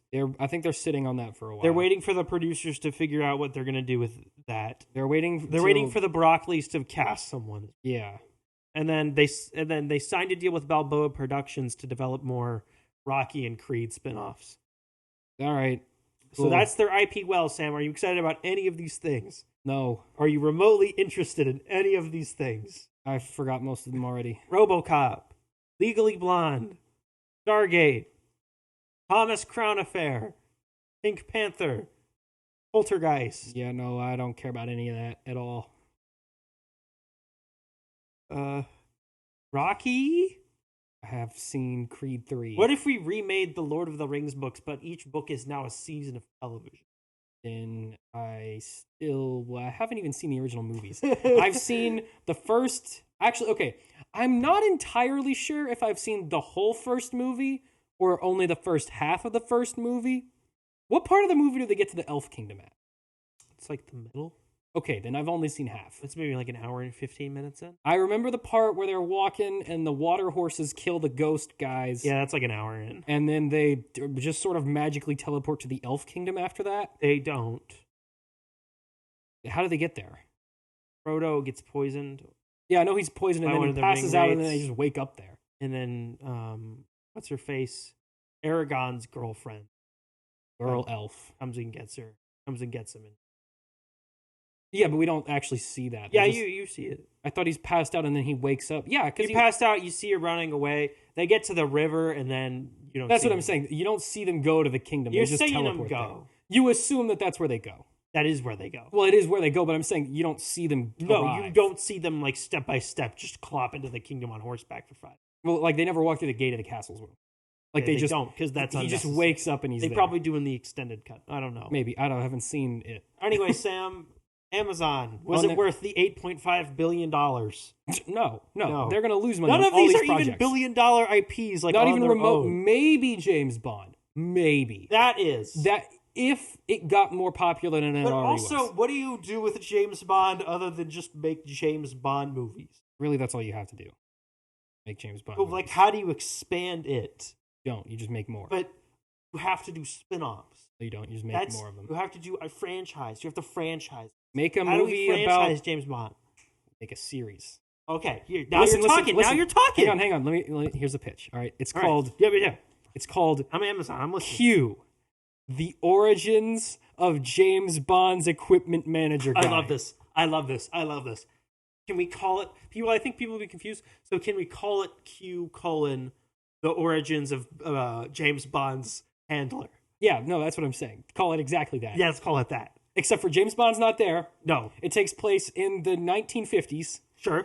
And he works for the British Secret Service. He's basically James Bond before James Bond. So he's going to like go out in the field. Even though in the movies, all he ever does is sit in the lab and make equipment. Yeah. In this one, he's going to go out in the field and like shoot guys and explode things. Yeah. He's going to be a completely separate character than we've ever seen him before. And he bangs the queen. Oh, see. And they have a secret child. Well, is it? But he's gay. Who is actually James Bond's gay dad. in the curse. Well, that happened later. Came out as gay later. Yeah. In the 50s. Yeah. Wait, so is this going to be a prequel to the modern reboot? No. It's going to be completely standalone. It's a prequel to the first one, the first James Bond movie. To Dr. No from 1962. Yeah. So it takes place like 10 years before James Bond. So this is Sean Connery's Q. Yeah. This is going to be great. I love this idea. I don't see... You know what, let's just do that for all of the characters. Let's do... And then we'll make a sequel series to that. That takes place at the same time as the first movie. So it's just what Q is doing. While Q is... So is he in the lab for that one, or is he still out in the field exploding things? Well, he's in the lab, but when James Bond's not there, he goes out and does missions too. So this whole time, James Bond just thinks this guy is just like making gear for him, but in reality, he's just also James Bond. No, and Q has his own assistant, L, who makes all his stuff. And then there's M and N and O and P and so on and so forth. And Q and R and S and T, U, V and all. Well, no, there is there is another one in John Cleese plays a different guy and a different handler in the fourth Pierce Brosnan. No, it's not Q. It's not Q's handler. It's Q's guy who makes stuff. It's Q's handler. It's not his handler. He's like a mechanic. Yeah, it's his handler, Sam. No, I know Q is James Bond's handler. Yeah. Q doesn't have a handler. He's at the top. He's the top dog. Who's his? This doesn't make sense. He just has. He just has a mechanic. Can we do it for like all of them? Yeah. Like M, the origin of James Bond's boss. Yeah. All the letters.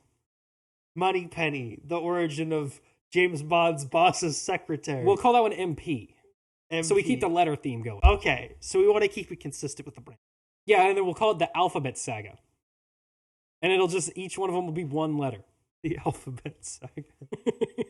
Okay, let's move on. Let's next? Talk about Zelda. Oh, okay, wait, before we talk about Zelda, did you see that Nintendo just, like, taking 30% of that guy's money for that guy's earnings for the rest of his life because he had the gall hack Nintendo. All right, anyways, I just think that's insane. How do we listen to this without the music? That makes it so lame. Well, we don't. All right, we got to be pausing and so we can talk about stuff. There's pause, go back. Unpause. I want to see that big island. Okay, pause. See that big boy? Up there, there's a big island. Yeah, there's a big boy up there. I think it's just a big island, Sam. You think it's going to be like the main one and then there's like other smaller ones? I think it's just a bigger one there. Or that's just the biggest one in that I think it's shot. probably where like whatever the... Because that's the big one again. Big one there? I think that's the same one, just from it. I think there's just a bigger one. The yellow trees, we can see one of those little guys hacking at the tree with his little The little rock. robots fight guys and hack trees. I think that's interesting. Yeah. All right, so here we have Link, and he is just straight Link has diving in. Lost the will to live and has jumped. He is going right in. Okay, wait, do pause though. Go back. Because I want to point out something. He has something on his hip. Is that another Sheikah slate? Oh, you mean those little, like, rounds? Yeah. Like the little green capsules? Yeah, what's those? Rounds for his gun. He has a gun. Link has a gun now. Well, you know, maybe he's got all these cars and magic. Maybe it's time just to try shooting Ganondorf in the face with a gun. Regular gun. Oh, they did announce that if you scan the... There's the towers, by the way, again. Yeah, if you scan the Zelda Loftwing amiibo, it changes the color of the glider. Am I going to have to buy the Loftwing amiibo? I mean, it's $5 at GameStop right now. Dude, I'm going to go buy the Loft. Okay, pause. So, we've been wondering for a while... Didn't they announce what the time gap is for between this and Breath of the Wild? I think so. So, I think it's on their website. I think it's 15 years. So, it's not that long. Definitely not that long. I think it's like 2 or 3 years. So, we've been wondering for a while what the state of Hyrule is going to be in this game. Is it going to be fully rebuilt? Obviously, basically what's going on. Have to build a new map. So we can see this. Well, but they would just have to like fix all the stuff that's there, like fix the rocks and make it look new. But we can see from this that what they're doing is it's like it's in a construction phase. So like they're like in the process of rebuilding. So it'll be interesting to see what stuff they change and what stuff they don't. I also want to point out in the background you can see that big donut in the background. That shows up in a lot of different shots. I think that's like a sky island that fell down. Yeah, so now that we know what the state of Hyrule is, just keep that in mind because there's another shot I want to talk about later. Yeah. We can see Link is walking around down there. Look, he's coming. And there's the big donut again. And there is some like scaffolding over there, so they're this is next to Hateno. Yeah, and there's scaffolding like all over. Now it's them repairing buildings. Well, I don't know if it's them repairing buildings or them like investigating this stuff. Then there's a yeah, spirally shrine. I don't know what's up with those. Shrines are green and spirally now. This area I don't think exists. Yeah, it does. It's snowy in the... Yeah, it's like different. Or here's the desert. Okay, this I do want to talk about. That's not a shrine. Hang on. No, there's a shrine in the back. Yeah. So that big temple thing, because I went back and I looked at all the Zonai ruins in the game, because I was like, that's probably going to be like a big thing. So I went back into Breath of the Wild and I went to those sites just to see like, there's anything we can glean from that. Mm-hmm. The building that's like rising out of the ground looks the same as if you go to the Farron Woods, there's a structure that's just called Zonai Ruins, and it's the top of one of those buildings. But it's like mostly underground. It's like mostly in the dirt. Also, this is really important. Cthulhu. So that Bunch of red character, tentacles. Or that hair. that's hair. Hey, it's our boy. It's Ganon. Well, is that Ganon? Yes. Hang on. Look at his arm, though. His face. That could be lots of things. Lots of characters with evil-looking faces. It's a blood moon. His arm is scaly. Damn, it's not. His arm is scaly. It's definitely Ganondorf. It probably they show is. him later in the trip. Well, yeah, but that's regular Ganondorf. There's a big flying boat now. There's a Viking ship. There's magic bubbles. There's laser fields and a flight suit. We got a gotcha machine. He's got a Batman-style flight suit. Yeah, he's got a I don't flight. know Okay, if you this noticed pit, that. I know where that pit is. I think that's one of the new dungeons. No, that's the pit that's in the Yiga hideout. But you can never go down there in the game. He's got a club.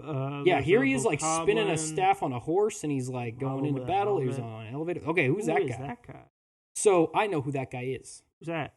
That guy is, The if you sheep? go to the first trailer, he's the statue thing. What? Remember the statue of the bunny rabbit looking thing? No. Go back to the first I'm not trailer. doing that. Okay, if you go back to the first trailer, the first shot of the first trailer, so it'd take you like no time. Isn't that in a cave? Yeah, Like the E3, like the first one, before it had a title. I believe so. Well, I don't know. It might be the second one. It's the one where you can see the tapestry. Yeah, it's the second one, the second trailer. It's the one where you can see the tapestry thing, and there's like little guys fighting the monsters or whatever. Because after seeing this trailer, I made there's a lot of stuff on that like tapestry thing. Oh my god, there's like 8 different trailers for this game. There's 3. No, There's the 5. first one, there's the second one, there's the gameplay reveal, and there's this one. There's the first one which revealed it was in development. There's the second one which they did at another E3, but they still didn't reveal what the title was. And then there was another one which they revealed the title in, which they count I'm as not the first counting trailer. the one where they just said it's in development. That's not a trailer. They just said it was in development. No, that was the one where we saw Zelda fall into the big hole, and the magic hand in the big just building. pull up the second trailer.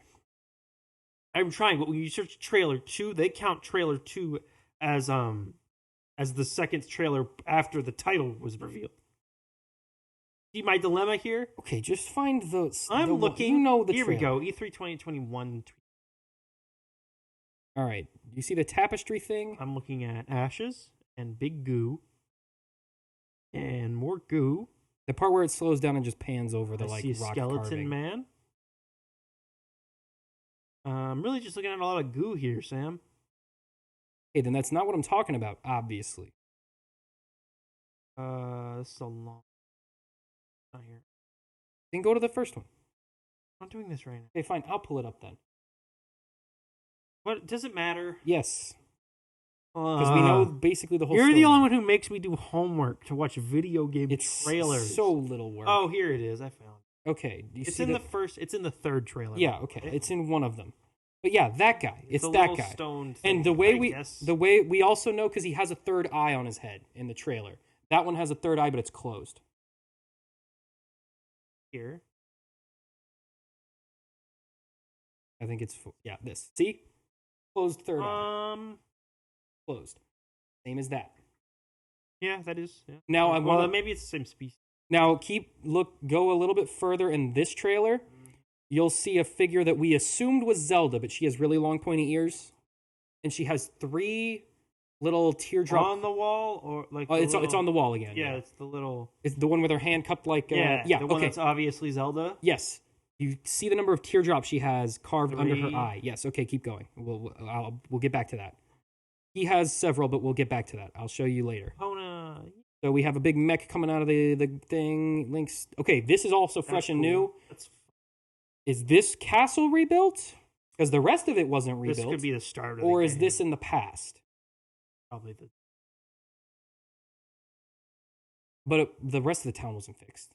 So is this fixed? If this is fixed, why is it empty? I mean, they probably started here. There's no one else in here. The torches aren't lit. I think this might be a. No, can we not do time travel? I think we might be doing an Ocarina of Time. Ah! And there's a little bit more evidence for that, but we'll get to it. So press play. Boo! No. Okay, so Gross. here we have. Keep going though. Here we have Zelda. Not gross. This part's hot. What? So this is our first shot of Zelda, and they're talking about Link and his sword and how cool Link is and how Link's the coolest, most. They're like, Link, your sword's so sick and rad, it'll never break in half. You're the coolest dude. Okay, who is this? That's the dragon dude. This is a creep. That's the dragon dude. Yeah, that you can see he's got his third eye. Okay, she has one teardrop. I'm back on board with this. She has one teardrop tattoo there, or makeup thing, magic eye print. So I just keep that in mind. Look, Link's on a big bird. He can do parries with his sword now. He's flying. There's music. He's going. The saxophone's There's going a off bird right now. sidekick now. You can make a cart. That's Rivali's son, I believe. That's fun. That doesn't make any sense, though, because didn't Rivali die like 115 years ago? The Rito live a really long time. Oh, they're birds. Just do. Why are you asking questions? It makes sense for the Goron to live a long time. That volcano's spewing death. Okay, hold up, though. Of all the species that are going to live a long time, it would be the rocks. It might be his grandson. And not the birds. No, because the fish people live a really long time. Birds die after 15 years. Because Sidon was Mifa's brother, and he's like middle-aged. True. Well, wasn't he a baby when... He was like little. He was a baby 100 years ago, and now he's like 20 years old. I guess. That's real. Anyways. I don't like either of those. So they're fighting stuff. Okay, we're underground here, which is interesting. Oh, this is also really There's crazy. a minecart level, like a Banjo-Kazooie. Yeah, so there's minecart stuff going on. They've got the fans attached, so presumably there's going to be stuff that spawns like that. You can make a big fort. Okay, here he's wearing an outfit reminiscent. Oh, by the way, you can confirm to use minerals as hell. Yeah, so that makes a fire arrow, which I think is like a really expensive fire arrow, but whatever. That's a thing. Bird, ice dragon thing. Okay. Not here, but on the next shot, you're gonna want to pause. It's a magic tear. So we know what the tears of the kingdom are. Also, they're infinity stones. This one has the same marking on it as his rewind power. Maybe you plug the tears into your arm. So here's my theory. Zelda falls into the pit, right? Mm-hmm. Her hands closed, holding a thing. She starts to glow gold when she starts falling, and we see that later in this trailer. I think she got stuck in the past. I think she rewound herself into the past.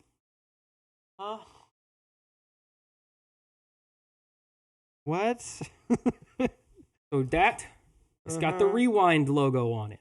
Is that? I guess. I mean, it just looks like drawing. It no, just pull up Link's rewind power thing. You'll see the logos, the like little. I'm assuming. My guess is that like the tears are just like he just like plugs it into his arm. That's the thing that gives powers in it. Maybe, but this one also shoots lasers, so that's not true. Well, every magic rock shoots lasers. So, all right, here we have Ganon. He also has one of the Tears of the Kingdom. Ganondorf. It's Ganondorf. It's back now. Yeah, Ganondorf's back. Who, canonically, Ganondorf is dead. Well, now he's alive. So that's confusing, but whatever. I know you had your big theory, but did you honestly think they were going to make a Zelda game with no Ganon or Ganondorf in it? They already have another villain. Maybe. There's several. They've already made games with no Ganon and Ganondorf in them. That's true. Like several, like dozens of them. Why is this such a hard thing for you to understand? Because Ganondorf is in Smash Bros. And Ganondorf is who people know. Oh, sure, but they will know other villains if they make other villains. Anyway, keep going. Look. Don't. Okay, he's got a tear in his forehead. Yay, it's him. You can't see it as well. What if it's the Triforce? It's not, and we'll get into that. But they all have a piece of the Triforce. But there's way more Tears of the Kingdom than there are Triforces. There's 7 Tears of the Kingdom. Yeah, I think there's... If you look on the old trailer, you'll see that there's 7. I counted. 7 is too many. So he has one on his forehead. You can't see it super well here, but on the screenshot they posted on the website, you can see it a lot clearer. He's been working you can still pretty much make it out. But yeah, so he's got a Tear of the Kingdom on his forehead. Which I think is what powers him up to turn into like his demise form or whatever that other form is. I think that's what causes that to happen. Here we have Link flying around with his buddy again. Who is this? This is what I was talking about. Zelda's mom? No, but it is that character. Yeah, okay, so it's on screen for less than a second. Just do it. Just find it. I'm gonna have to pause it at the exact. Here. Use the spacebar to pause it. Why are you doing this? Because if you click, use the spacebar. There. Okay. She has the same tear on her chest. It's a yellow one. What if they're all just It's a yellow one. I think this is either, one of Zelda's ancestors or some powered up version of Zelda. Who's changed race. Who has also changed race somehow. But notice she has more of the tears on her face than Zelda did. Yes. She has 4, where Zelda had the 1. I think this is the character on that glyph. Maybe. And I think this is her ancestor. That's why it's on that ancient carving. Because this is in the past. She also has the tear. I can't tell you how much I'd hate it sometimes. And there we had the Gerudo Queen's granddaughter. I don't remember her name.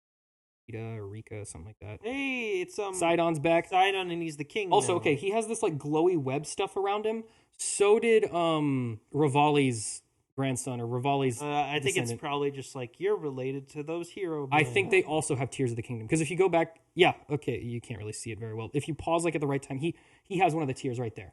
I mean, I think that's no. Look at it; it's tear not really tear shaped. It is absolutely tear shaped. What do you mean? My ocular. Oh yeah, that is. So that's like a water one. Or I assume there's one per each tribe. I'm assuming she has one. I'm assuming he has one, and so on and so forth. I do think the side characters are going to get more play in this though because of Hyrule Warriors. Well, I think they're trying to push like more characters to be in Zelda so that they have more people to add to Smash Bros. Well, this one, the story's taking place now, and the other one, the story took place in the past. The Hydra. Here's a Hydra, and notice Zelda's outfit is exactly the same as that other character's one. The necklace is the same, the little baubles on her ears are the same, the crown is the same. So I think that character in the past either died or swapped places with Zelda, and then Zelda's like in the past where she was. And the dragon dude is also in the past, and he just gave her the same outfit. So she's saying, Link, come find me. But she's like obviously standing in like a random spot. She doesn't appear to be in immediate danger. She's not, yeah, so we've seen this exact place before in one of the other trailers. That's where Link like puts his sword on the thing. That's that same table. I think Zelda is stuck in the past. It's Zelda. They do time travel all the time. They did it once. They did it and like it 3 times. Literally made it so convoluted. You literally can't follow the Zelda timeline. Well, this one takes place at the very end of the timeline. But there's 3 timelines. Yeah, but they converge into this one. And now they're going to jack it up again because now we're doing time travel again. So, yeah, no one really knows what's going on. I think Zelda might be stuck in the past or some version of that. I think that's the situation. Them having to do like a past version of Hyrule would explain why it took so long. Yeah. If she's in the past, it means you won't get to her till the end of the game, which means they didn't have to actually make it. So... yeah, I don't know what's going on with that, but that would explain where there's like futuristic stuff. Maybe all the times are like converging on this. That's I think there's some sort of convergence thing going on, something like Bill that. and Ted Face the Music. But I think she's definitely stuck in the past or something like that because she's obviously not in immediate danger. They're gonna have to capture a bunch of whales to fix the. Probably she's not in any obvious danger, and like she's there with that sage wizard dragon guy. And he doesn't seem malicious. He might be, but we don't really know. So yeah. I'm so glad this comes out on the 12th and not the week before. What's the week before that? Guardians. And I have stuff happening the week before. If this came out the weekend before, I would get nothing done. But yeah, so after this trailer came out, I went back and I watched the other ones. And yeah, we know there's 7 tiers of the kingdom. We know what those are now. They're basically Infinity Stones. We know Ganon has one. We know Sidon has one. We know Zelda has one. We can assume Rivali's kid probably has one since they have the same sort of glowy net web thing around them. Sure. Rika, or whatever her name is, might have one. I'm assuming the ancestors of the champions all have one. All the people with names. Yeah. That would be my assumption. There are very little. Right, that's cool. So we know a lot more about the story. I'm glad they decided to reveal all of the gameplay and storybook and story stuff in the final trailer of the game a month before. Okay, not but in any of the 6 years of build-up. This trailer was also just insanely hype. From we see so many gameplay stuff we haven't seen before. Like you can strap rockets to your arm. Link builds a freaking mech out of some garbage. There's like floating bubble stuff. He's got a wingsuit. There's a lot of stuff. Crazy. There's a lot of stuff going on. Can't wait. I'm very excited for this game to come out. That'll be my favorite game, probably. Before we get to the reviews, I gotta take. All right. Alrighty, we're back. All right, Sam, you ready to talk about some big franchise films and television shows. Oh yes, let's get into it. So, by the way, I realized the lights weren't on that whole time. It's fine because it color's looked different. better when it wasn't on, but it's fine. Anyways, Super Mario Bros. The movie. So technically, it's not the title, Sam. Super Mario Bros. Movie. That's the same thing. It says Super Mario Bros. The movie. Different. Well, anyways, for those of you who don't know, the Super Mario Brothers are these two plumbers who fight mushrooms and dinosaurs. Okay. Good job. I'm proud of you. Way to go. I don't know how else to. Sometimes they save princesses from castles. Are you lagging so? Alrighty, there's the Marios. Look, it's Ouija. There's the Marios themselves. Super Mario Brothers movie. Screenplay by Matthew Fogel, directed by Aaron Horvath and Michael Jelenic, the Teen Titans Go people. Those dudes. Matthew Fogel wrote Minions: The Rise of Gru. That was his last work. Yeah. Produced by Chris Meledandri and Shigeru Miyamoto, starring Chris Pratt as Mario and Charlie Day as Luigi. Anya Taylor-Joy as Peach and Jack Black as Bowser. And a million other and famous every other people. celebrity. That's correct. Sam, what did you think of the Mario Brothers Super Time? So, this movie was just very much an Illumination movie. I would say story-wise, the quality was on par with like the first Sing movie. Maybe a little lower. Okay. Probably on not as good as Despicable Me 1, but somewhere between Despicable Me 2 and the Minions, I would say, in terms of story. Like the quality of the story. I would say in terms of illumination-ness, which is how annoying it is, I would say this is one of the not as annoying. It's one of the less annoying ones. I was still very annoyed by some of the characters were just, I think, in the movie just to annoy me specifically. But I would say overall it was fine. It wasn't that bad. I was very my general thought watching it was, if I was 8 years old, I would probably think this is the greatest movie ever made. Probably, but I'm not 8 years old. Well, number one, we're not 8 years old. Number two, like Illumination has made movies that are like for very little kids. It's kind of shocking because Nintendo has slowly been picking up over the last couple of years that most people who play their games are not little children. Yeah, they seem to finally but get this film seems to have been made in the philosophy that it is exclusively for little children. Well, and this okay, so number one, and that's not to say there's no things to enjoy if you're a more grown-up person, but there's not a lot to enjoy. But there's less to enjoy than I would say even other Illumination. I films. would have preferred another studio handle this. Well, yeah, of course. I mean, Mario should have been like a Pixar movie, and I'm not complaining about the animation quality. I don't know why but the animation was actually really good. I would say it's a step above the regular Illumination. It has 3 really, really, really strong points, and I'd say that's the animation, which is extraordinarily well designed and super colorful. And as far as Illumination all the goes, environments are really well realized. I think this is their best looking movie. It's their best looking movie by far. The music, in terms of like the orchestral score, is amazing. Yeah. The end credits song to this movie is an absolute bop. It's great. It's a banger. The end credits score for this movie. The music in general is just really, really that well they done. Mix the original game themes and themes throughout the entire series from Super Mario Brothers in 1985 all the way to Galaxy and Odyssey. They mix like when he goes into the across. underground, it plays the underground music. I thought that was really cool. When the music is remixed to be like cinematic and orchestral, but it still like hits the same beats and it works as it does really, during the really game, well. The which music is really is cool. Great. It's the best part. Honestly, if you think you're going to be annoyed by this movie, go listen to the orchestral score on Spotify. And I don't say that a lot of orchestral scores, but this one I'd say is worth it because it's really cool. I think you'd get something out of it even if you're not watching the movie to go along with it. And then honestly, I thought for probably like 8 out of 10, I thought the voice casting the performances were actually really, really good. I thought they were all really good. There were a couple things. Princess Peach, I don't know what was going on. Was a little weak. She was just like she didn't talk like she was in the movie. She talked, I don't really like blame her.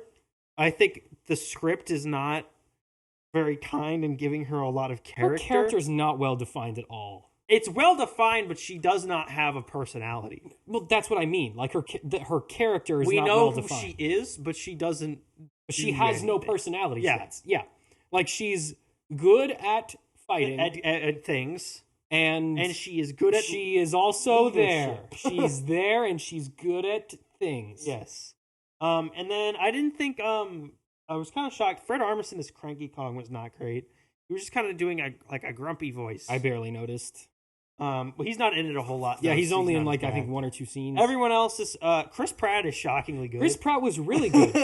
One thing that did was just kind of like a missed opportunity to me. Like at the beginning, they have this fake is commercial. Kind of a spoiler, but it's not. Yeah, really. kind of a spoiler, but it's. I think the first, it's been released 10 online. minutes. Yeah.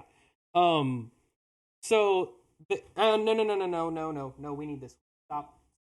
He's trying to eat the towel. Trying to eat the towel that the mic is like needs to be on. In order. Go on.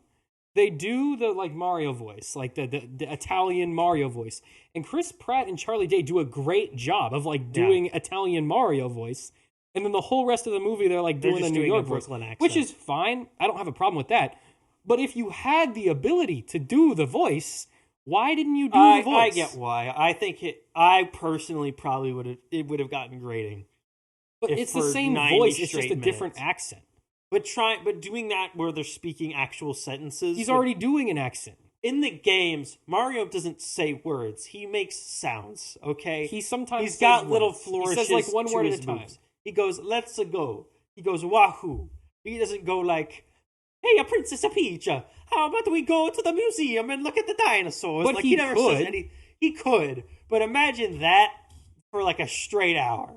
Like cartoon, Jared Leto, House of Gucci, talking like this the whole time, and I'm doing a dramatic line reading about my brother. He never does dramatic line reads, so that's fine. But anytime he's I gotta save my brother. Imagine if it was, I got to save my brother to do the plumbing. So Luigi says that in whatever the one where Mario is in a painting or whatever.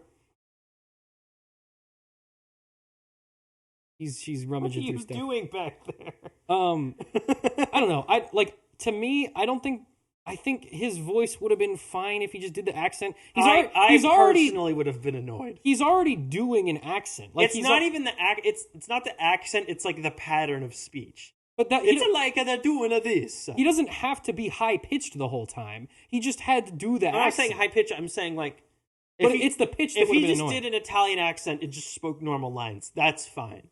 It's the fact that when you do a traditional Mario voice, it's got a certain pattern. It's like this. But he could just tone that down a little bit and then ham it up when he's doing the Mario lines. You know what I'm saying? But also canonically, it doesn't make any sense. Instead, he talks in a Brooklyn accent, and then when he's from Brooklyn, when he does the Mario lines, he just changes accent randomly and then says the Mario lines just out of context. It just, I don't know. It seemed a little weird to me.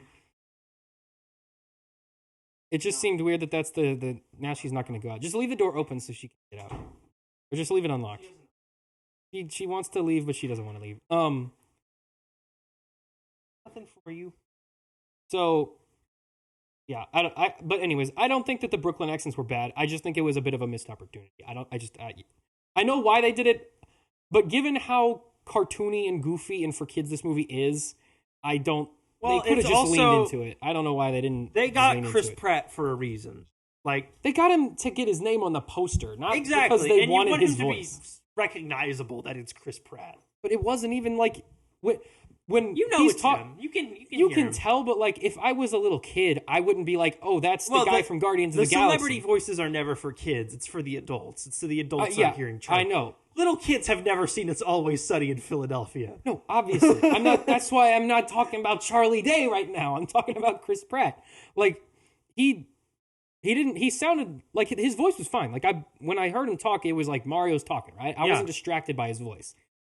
But because of that, it just like I don't know. It's just like why'd you bother? Anyway, Charlie Day is great. He's not in it nearly enough. Charlie, they severely underutilized. They underused Luigi so and it's bad because they switched.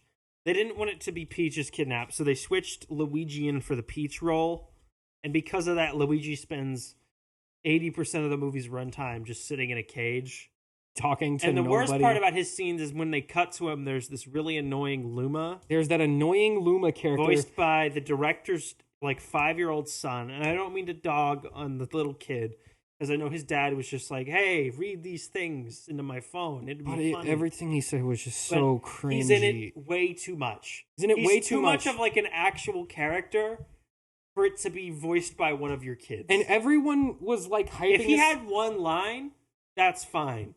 But they keep coming, like he keeps recurring, and it's a little kid. Everyone hyped up this character. Well, everyone's hyping. Everyone was like, "Oh, he's just like me." Like, yo, I feel this character, and I'm like, this is the most like he's just saying like generically depressing stuff, like life is pointless. We're all gonna die. The joke is high pitched voice say sad thing. Yeah, and he just like it. Because he's not. Which I'm pretty sure is a bit they did in the Lego. Which is a funny bit, but like, yeah, if he had like one line, it would have been fine. But he talks a lot. Yeah, he talks so much. It's the same joke. Yeah, they do it in the Lego movie.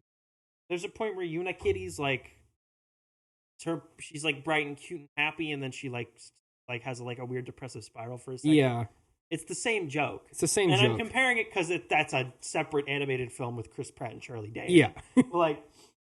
It's the same joke. Oh, bye, dog.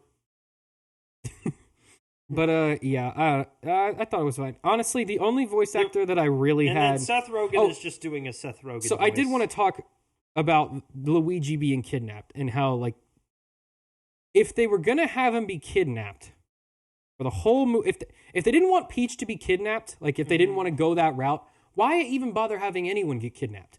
Bowser's still a threat. Because Mario needs a reason to do stuff. He can just do stuff because he wants them to not die. But then there's no goal. The goal is don't let all those people die. Oh, Mario doesn't care about humans. Okay, so just make it so he does. Like, that's not a hard thing to write around. Like, okay, I would have made it so that Mario and Luigi are together, so we get some more of them together. Yep. Because their chemistry is really strong, but they have, like, 2 scenes together. There's the beginning where they're plumbing together, and there's the end where they fight Bowser together. Yep. They have no other like on-screen like time together. If you don't want Princess Peach to be kidnapped, fine, just have her be in the kingdom. That gives Bowser a reason to attack. And then the threat is Bowser's coming. We need help to fight him. We need to prep. Let's teach the Toads to fight. Oh, he kidnapped my brother, and now I gotta go get him, but he's coming here anyway, so what am I doing? Like, I don't know. It was kind of... I would have just not done that. The movie's biggest... I guess we'll get into spoilers. But just real quick, we'll touch on Jack Black. Jack Black was good, but he was kind of distracting. Good. He's not distracting, because he was the only one where... Like, he would, like, sometimes he would hit certain pitches, or he would say a certain line. And you can hear him. And I would be like, Jack Black said that. Like, I didn't hear Bowser. I was just like, oh, that's Jack Black right there. He also sings a song, which you've definitely seen on the internet by now. I think it's on the Billboard Top 100 right now, actually. But it feels a lot like they just put Jack Black in a room and be like, Jack, can you sing a funny song? Jack, sing a funny song. And it's in the movie, I think, too many times. I think he sings it like 3 different times. So he just like sings it for like a minute. And the song never changes. It's just a chorus. No. There's no like rest of the song. It's obvious they didn't bother. It's just for a bit. They didn't think it was going to go off like Jack, sing a song. And he went, it's Peach's time. Yeah. Like, what do you do? Yeah. I mean, I thought it was goofy. I'm not saying I had a problem with like that being in the movie. I just think if you're gonna do that, it would have been nice for maybe him to have like 2 songs instead of just the same one that he sings. My biggest problems, there's a couple of giant major plot holes. Yeah, there's a couple of plot holes that just make no sense. The story is really weirdly paced. It's the pace. The dialogue is very awkward. The pacing is mind-numbing. Yeah. It's like, it got to the point where I was about halfway through the movie, and I was like, oh, I really don't want to be here for another hour of this. Yeah.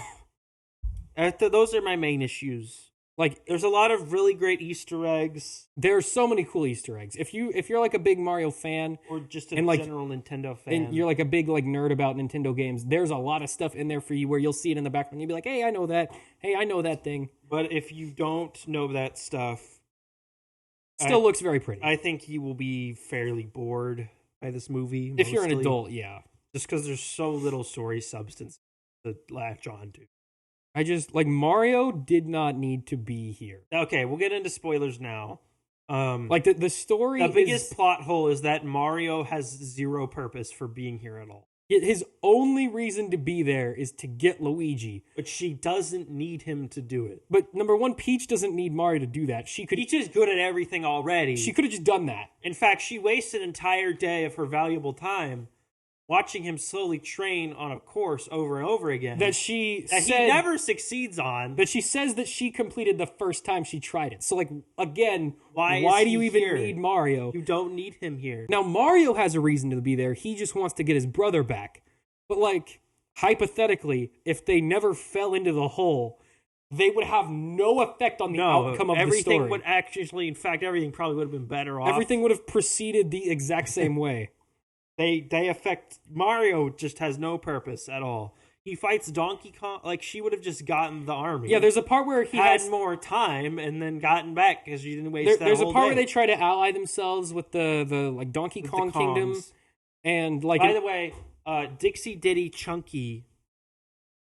No funky. No funky. I was mad about that. No Funky Kong! But anyways, so they want to ally themselves... Why did you even put Chunky Kong if you're not going to give me Funky Kong? But so, yeah, they want to ally themselves with the Kongs. They go over there, and the King Kong is Cranky Kong is like, hey, you gotta beat my son Donkey Kong if you want us to join up with you.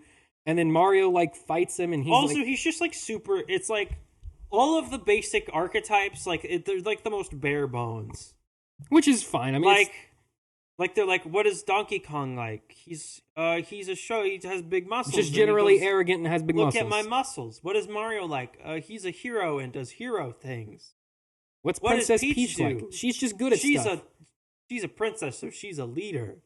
And she's a princess. What does Luigi do? He's scared. I love how they explain why she's the princess, and it's literally just she showed up one day randomly, and the Toads were like, "You're the princess now." Like she's just randomly becomes. Did they already have that whole castle there, or did they build that for her? Like she just showed up, and they made her the princess when she was a baby. And they don't explain how she got there. No, either. She just showed up. Which is presumably she fell down the pipe. Presumably sequel bait, or they just didn't bother to figure or to bother to No, I think it's definitely sequel bait because they talk about like she wants to find her parents. I bet you in the next one Daisy's gonna show up and be her mom, be her sister. Oh, that'd be not as cool.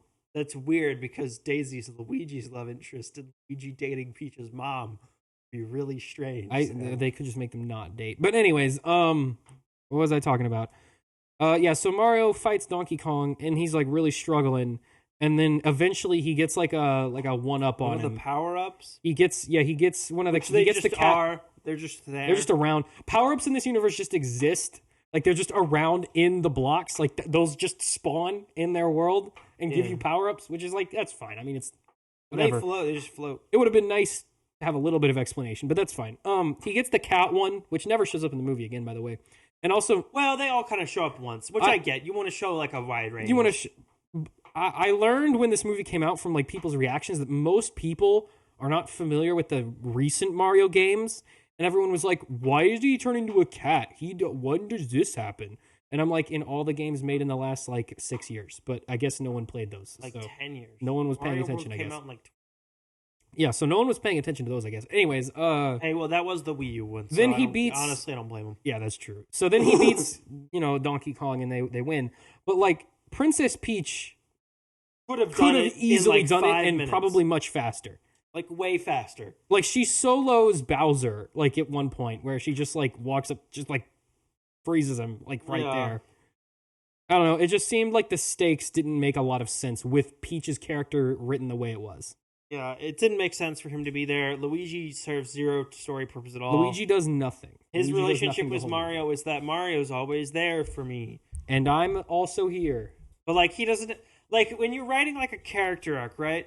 Normally your arc is, like, Luigi is scared, and he never wants to do anything when Mario's not there, right? He has no courage when there's no Mario. So, obviously, the arc you write is him learning to have courage, right? Yeah, without Mario. He has to learn Mario. to be his own guy. But they don't do that. No, instead it's, no, you do need Mario, or you suck and are useless. Luigi, you're an idiot, and you're dumb, and you're a nerd. So, unless your big brother's there, Mario you're dumb, you're stupid. To save you, moron. Yeah. That's his character arc. And Peach's character arc is, I'm a good leader who wants to save my toads. And, like, they keep cutting and back. At the end, she is a good leader who wants to save her toads. And succeeds, though. She wins. She wins. So her character arc is, and Mario's, I am good at everything, and then I am still good at everything. Mario's arc is, everyone thinks I'm a big dumb loser for being a plumber. And then at the end, he blows up a quarter of Brooklyn. And now his parents like him. From a problem he caused on his own that no one has any context for. Or even knows that he... Yeah, if no one in the surface world knows that that's what's going on. If he lured a nuclear bomb into Brooklyn... Well, no, the bullet bill didn't explode in Brooklyn. It exploded, caused the pipe to suck Bowser's castle in, and then it spawned the castle in Brooklyn. But they would blame him for that. Yeah, no, he definitely... He would not be a hero we're all clapping for. They'd be like, Mario, you blew up my home, and Bowser's now castle bored. crushes, like, all of Brooklyn. That was my living. Like, a significant amount of Brooklyn, like... That was all of my home. I'm homeless now, Mario. This would have been the equivalent of, like, at least 3 9/11s. Canonically happened in this universe because you see Freedom Tower. Yeah, so anyway, so Mario wants to prove himself to his parents, who they don't believe in him. They think he's a goofy idiot. And they do at the end. And then they just like, even he didn't prove that his plumbing company was a success. No, which is where the part of Brooklyn, and they're like, "Well, you're a hero." Well, Mario. you did kill that lizard, so I guess you're cool now.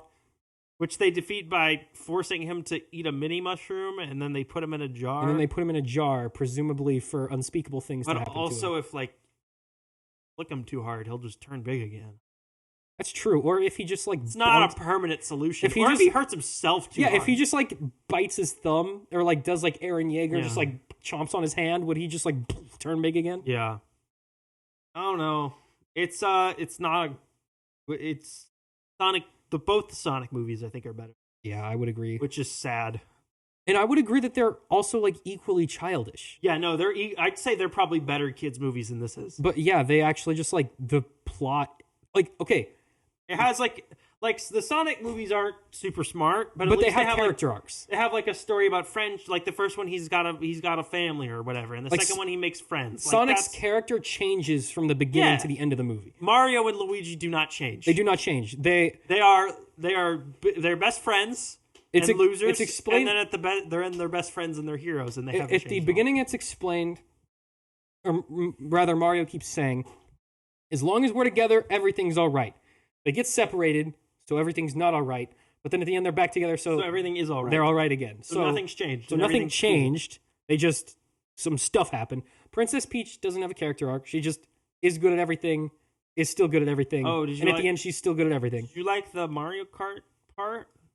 That was fine. I didn't think it was like anything special. I was weird that they just kind of like stopped in the middle and they were like, "We're gonna go make Mario Kart." It really, again, we already the pacing in this movie is horrible. The pacing's awful. And the dialogue is god awful. And the dialogue is not any better. All of the talkie jokes are terrible, and there's a lot of really awkward scenes where a character will just be like, "Hi, it's me. I am blah blah blah blah blah. I want to do this," and the other one's just like, "Okay, yeah, sure, blah blah blah blah. Let's go." And that's the whole interaction. Like that's how they meet each other. Like Toad just every once in a while, Toad will just show up. He'll be like, "Hey, I'm Toad. Let's do this." And every other character will be like, "Sure, Toad. Yeah, you're Toad, and let's go." Good idea. By the way, that was another plot hole. I fully expected him to, at the end, like him lead some of the Toads and like part in the fight, and then at the end she'd be like, "Toad, you're a captain now, and you're Captain Toad." And I've been like, okay, he's Captain Toad. That's a character. But that never happens. But no, he just stays Toad. And there's 100 million other Toads. and no toadettes. Everyone in the Mushroom Kingdom in this movie is a male. dude. Yeah, there's no girl females. toads. They do not reproduce. Maybe that's why they made her the princess. Oh no, she's just the only girl. Oh no. But there are toadettes though. Why are they? Well, they exist in the Mario like lore, but they don't exist in the movie. They were a thing before they made this movie. Yeah, they erased them. Anyway, I was gonna think something. Yeah, so Toad. At one point he's like, "I'm gonna protect you, Peach," and then like he says that like right before Bowser's about to show up when everyone else is evacuating. He's like, "No, I'm gonna stay and I'm gonna protect you." And then literally the only reason why Peach agrees to marry Bowser is because he's still there and they start torturing him, and then so she agrees. So if he had just left, the ending of the movie would not have happened. Yep. If he just like left with the other toads. He wasn't annoying and clingy. And I thought when he said that, like maybe they were gonna do like a Smash Bros reference where at like one point like something flies at Peach and she like grabs him and uses him as a shield. I thought that would be funny. Really dark though. Well, I don't think he would have died, but like you know how like in a cartoon you get hit by a fireball and your face is just him, like jump in front of her or whatever. Yeah, something like that. But like basically referencing. You wouldn't have her like pick him up and be like. Well, that's what she does in Smash Bros. By, like, a bullet. So like I'm just saying, like I assumed it was going to be like at some point they were going to reference that where she was going to he was going to block an attack for her, but that never happened. He just says that and it never comes up. She does float, but she never throws any turnips. Also another thing. So I don't think she uses a parasol either. She agrees to marry Bowser because they're torturing Toad. Which, applause to them. They did not put any of the third act or any of the Bowser loves Peach subplot in the trailer, so give them points. That was funny to see revealed on screen, but I mean we kind of knew it from Odyssey, but that's not important. What was I talking about? Right. So she agrees to marry him, and then Toad like is also captured when they get captured by Bowser. Like Peach and Toad are both captured. And then, like, when Peach is in jail, Toad just, like, walks up to her room when she's getting ready to be married. And is just like, oh, yeah, here's this power-up you wanted. Here you go. He just, I guess, had that in his pocket. This is Chekhov's gun. It's for later in the film when you need a weapon. But it wasn't even Chekhov's gun because it wasn't introduced. No, you don't show them he doesn't even show the flowers. He just had it. He's like, here's a bouquet of flowers. It was just something he had. So he gives her that. I don't know where he got that from. Or they just let him out to go get it and let him back in. Yeah, which would be equally stupid. Which the Koopas are dumb, so like maybe they did. Yeah, okay, let's give him maximum credit. Let's say he asked the Koopas if he could leave and they were just dumb enough to say yes. He leaves, goes off of the flaming castle where no flowers grow, back to the ground, goes and finds a magic ice flower, goes back to the castle, goes back up, gives it to Peach, and they just let him in with this, by the way.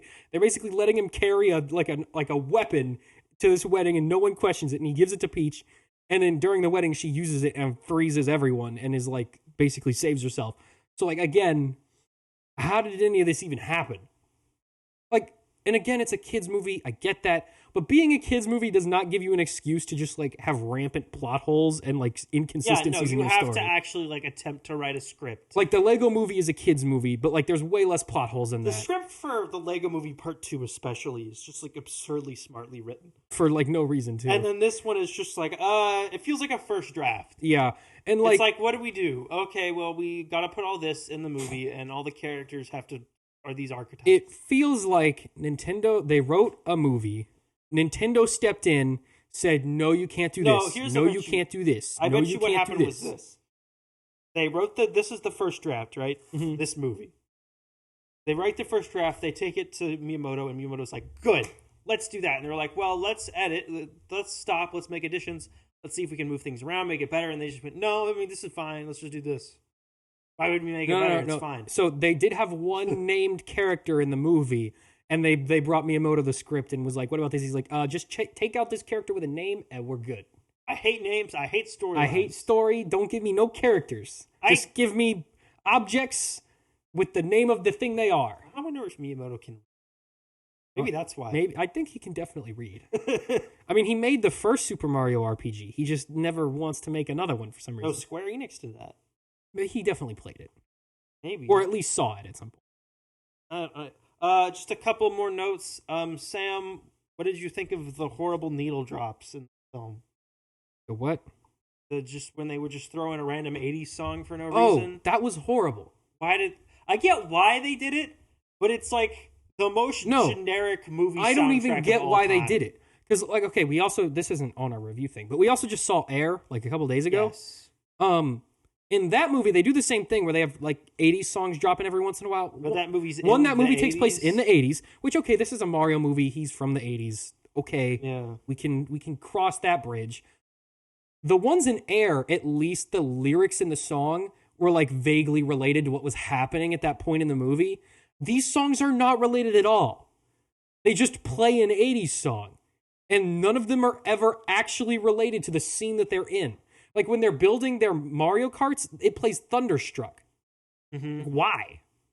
That song's not related to that at all. It's like the most generic, like, pick the 6 most used movie songs of all time. It's just those. It's No Sleep Till Brooklyn. Which they play while they're in Brooklyn. That one gets a pass. Holding Out for a Hero. That one played at a random time. That Take sucked. On Me. Also random. That sucked. Thunderstruck.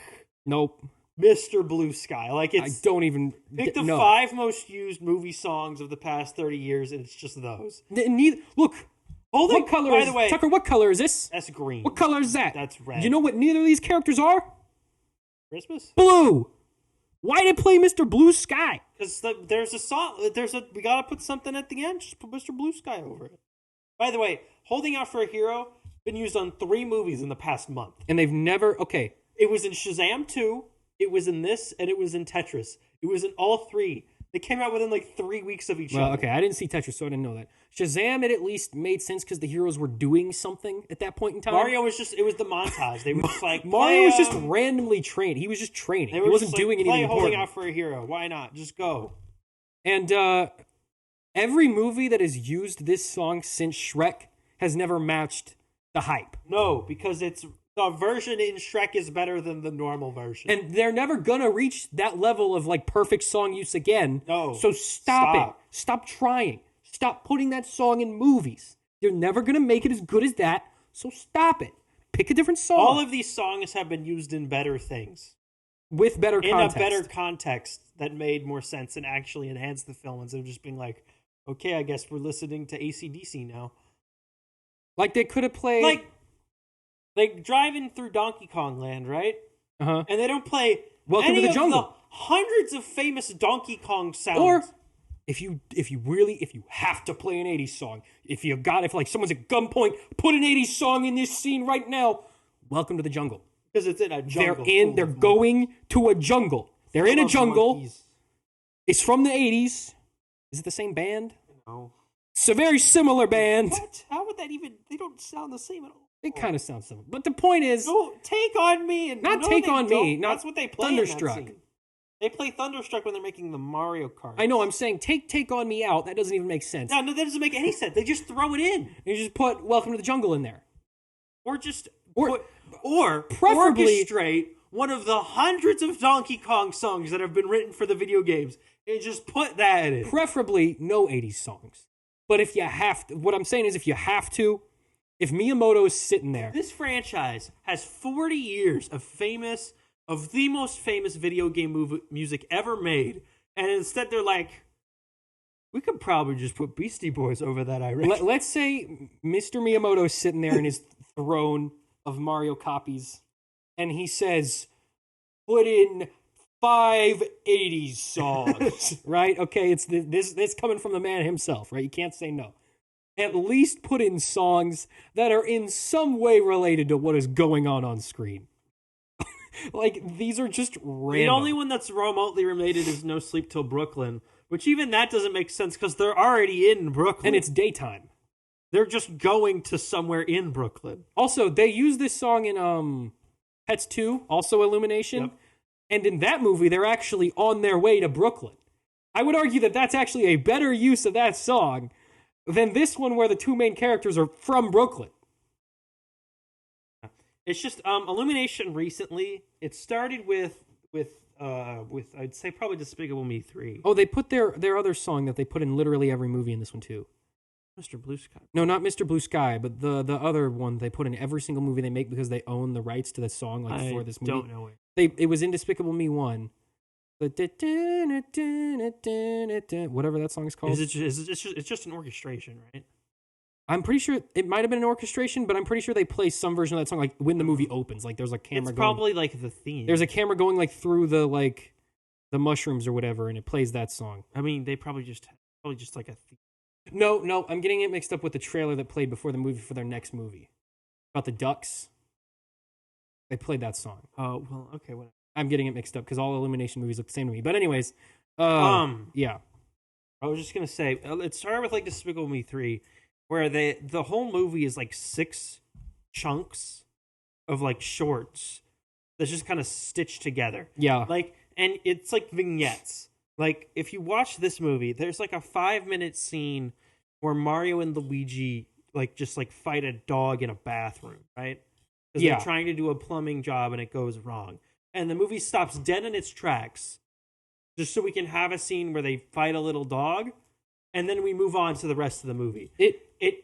I think it's because Illumination does like little Minion shorts, right? Mm-hmm. And they put them on Netflix.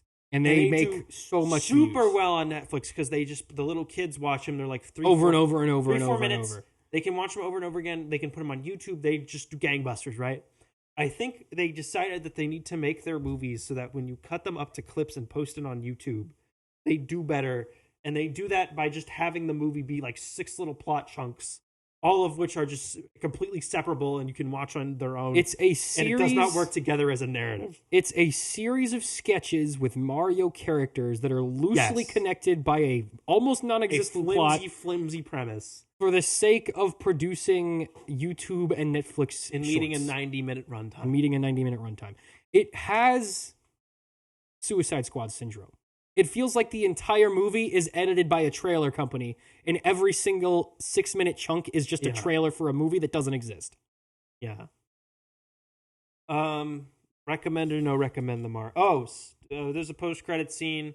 They show a Yoshi egg cracks. But there's also a Yoshi earlier. Yeah, there's Yoshis in the movie, so I don't... They're not... I mean, they're in, like, the background for, like, a second. That was the biggest waste of we see them, so, like, it's not... It's not like we didn't know they were going to be there. Or that we don't know what the design's going to be or whatever. Yeah, they're in the movie. It's just going to be... They're in the trailer. Yeah. I guess this is going to be the main Yoshi, but, like, who cares? Yeah, so I don't care. Why didn't they tease what celebrity's going to voice Yoshi, Sam? Tom Holland? Bob Odenkirk. Bob Odenkirk. Why? What's he doing? It'll be Better Call Yoshi. Not busy? In this movie, Yoshi will be a lawyer. Hey, if Vin Diesel can be Groot, Bob Odenkirk. True. They'll just digitally make it so Bob, he sounds... say Yoshi. Yoshi. Or even better, you have Keegan-Michael Key play both. He can do high-pitched voices in 2. He does Yoshi and Toad. No, they're gonna do Wario. Because every single interview for this movie was like, Chris, who should be Wario? And he's like, Pedro Pascal. And they're like, oh! Who would you cast as Wario? Danny DeVito. Yeah, that's the only correct answer. It's the only real. It's gotta be Danny DeVito. He's basically and then you Mario get Glenn in real life. Howerton to be Waluigi. Who's the guy who plays the taller security guy in Ant-Man? The like ex-con one? David Dastmalchian? Him. He'll play Waluigi. Or do you want Michael Pena? The one who's scared about Baba Yaga. Yeah, David Dastmalchian. Yeah, him. He'll play Waluigi. He already looks like Waluigi. He's not a big enough name, though. But he looks like Waluigi. Sure, why not? And I mean, Charlie Day's not that big either. I guess not. I would argue he's bigger than Charlie Day. Charlie Day's in... They're about the same. Charlie Day's probably a little bit bigger. Well, he's in one show and like a couple movies. He's in some comedies. He's in like Horrible Bosses. He was in the Pacific Rim 2. Yep, and one. He has a movie coming out that he wrote and directed. Does? Yeah, there's a trailer for it. Called Fool's Paradise. We can talk about it later. Yeah, okay. Anyway, real quick, recommend, no recommend. I'm gonna have to say no. I mean, you're gonna see it anyway because it's Mario. But this is not worth your time. I wouldn't not recommend it, but I wouldn't recommend it either. I wouldn't actively like stop you from seeing it if you want to see it. Like if you think this is something you would enjoy, or it's colorful and fun enough, or you have like a little kid. Sure. If you have a kid who's between the ages of like 4 and 11, Perfect. Go for it. You'll love this. If you don't, or you're going to see this alone, I would say... Don't see this movie alone. That's very sad. That's very sad. Don't be that guy. Don't be that sad man. It's not good enough to go see by yourself. No, it's not good enough to really go see in general, but especially not by yourself. Okay, here's what I would recommend. Wait till it's on streaming service. And then, if you have time, I would say rent it. Don't rent it because it's not worth that either. I think it's worth like a $4 rental. But if it's going to be available on streaming, just watch it there. Well, then you'd have to pay for Peak. And I would never... That's $1 more. I would never recommend anyone ever pay for the streaming service. That's fair. All right, let's move on to... Let's touch on the Mando finale, and I guess the season as a whole. Yeah, season 3 of The Mandalorian. So first things first. The budget for this season is too high. They cranked it all the way up. Now I know why Obi-Wan looked so bad. Now I know why all the Marvel shows look so bad. They were putting the whole kahuna into this show. So that's why that was a thing. Because every single ship, like every single like character that has either got CGI or puppet like components to them, looks like a movie. Looks sometimes better than their movie. We're doing so much like planet hopping, and like so many of the sets are real, and like there's a million characters on screen at any and the planets that they go to are also so much more detailed than the ones that they usually go to in Mandalorian. In terms of like effects and like visual scale, the only thing that makes it not feature quality completely consistently is like the direction. But like if they actually have a good director for the episode, it looks like a movie because the budget is so high this season. Yeah, like which is funny because this is the one that has performed the least well. Yeah, and I think I think they really burned people out with Boba Fett. And Book of Boba Fett was a horrible misstep. I think that was their biggest mistake in the since. It's not even making it; it's making it with like 30% effort and putting a major plot point for the show in that. Yeah, in that show. Mandalorian seasons 1 and 2 are just genuinely good. Yes, Boba Fett is just a cash grab. Boba Fett we have to do a Boba Fett show because people love Boba Fett for no reason. Yeah, it's a cash grab. So, John, you're here. Come up with 5 episodes of the Boba Fett show. And now I'm not pretending like the other Star Wars stuff doesn't exist to sell toys or merch or whatever. But Boba Fett was the most cash grab show that they had done. It wasn't even cash grab. It was just like they feel obligated, and so they just came up with like the first idea they had. No, they picked the most fan base recognizable character, Boba Fett, because he's the one that everyone loves. Everyone hypes him up the most. For no reason. And they were like, just make literally anything with this character because we need views. People only ever liked Boba Fett because his armor was cool, and then they gave 100 different characters in Star Wars the same armor, and now he's cool. Now he is the least and cool. And now, when you actually decide to focus on him, you caught yourself in a hole because you don't have the cool factor to lean on, and now you have to try to give him a personality or goals, and he doesn't have those. Well, the thing is like that's not even like he could have been cool. He so easily could have been cool. Or just tried to do literally anything. In Mandalorian, he was cool. Like when he shows up in Mandalorian and he's killing stormtroopers with a club and he puts his armor on and he shoots a ship down with his rocket and he shoots them with his knee guns, he's super cool. In the Boba Fett show, he's like your overweight uncle on his way to like get a new tank of oil for his lawnmower. Like that's the vibe of Boba Fett. And that is such a lame vibe. Why did you pick that? He just strolls around in like his bathrobe, like wagging his finger at the teenagers. Yeah, he's literally just like a grumpy old guy who's like trying to run a small town. He's like a guy who's really bad at The Sims. Like that's what he becomes. And that show was a horrible misstep, but we're now returning to this season. Notice also Boba Fett did not show up this season. No, he did not. A couple characters didn't show up this season. Okay, well, he hasn't been kicked out of Disney. He's the only character who hasn't been kicked out of Disney. So there was 8 episodes. I'd say 3 of them were really strong. Were bangers. And that was the episodes 3. Tell me the titles so I remember. 3, 5, and 7. The 3 was the basically the standalone. That was the convert. That was the one with that one Dr. was cool. Cushing. That one was actually engaging and interesting. I would have preferred if that affected the story of the rest of the show. It does a tiny bit, but in the grand scheme of things, it really doesn't. Nothing. But I kind of enjoyed it just as like a standalone episode of television. It was cool to see how the New Republic works. What is the New Republic? This? Oh, we got the Mario Bros up here. We're talking about Mandalorian. Baby Yoda. Baby Yoda also got a huge buff this season. Baby Yoda is getting a little OP. His stats are crazy now.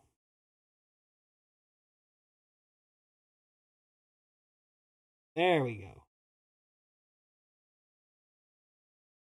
Men's health. Baby Yoda. What happened here? What's going on, guys? What's going on, guys? 720. Okay, close enough. Yeah, damn, I think that's from when he's in the temple, but fine. Okay. No, that's the flashback. Okay, what are we talking about? Baby Yoda? No, we were talking about... No, the episodes that were good. Yeah, so... In episode 3. Yeah, so the convert was really cool. I really enjoyed seeing, like, an inside look at the New Republic.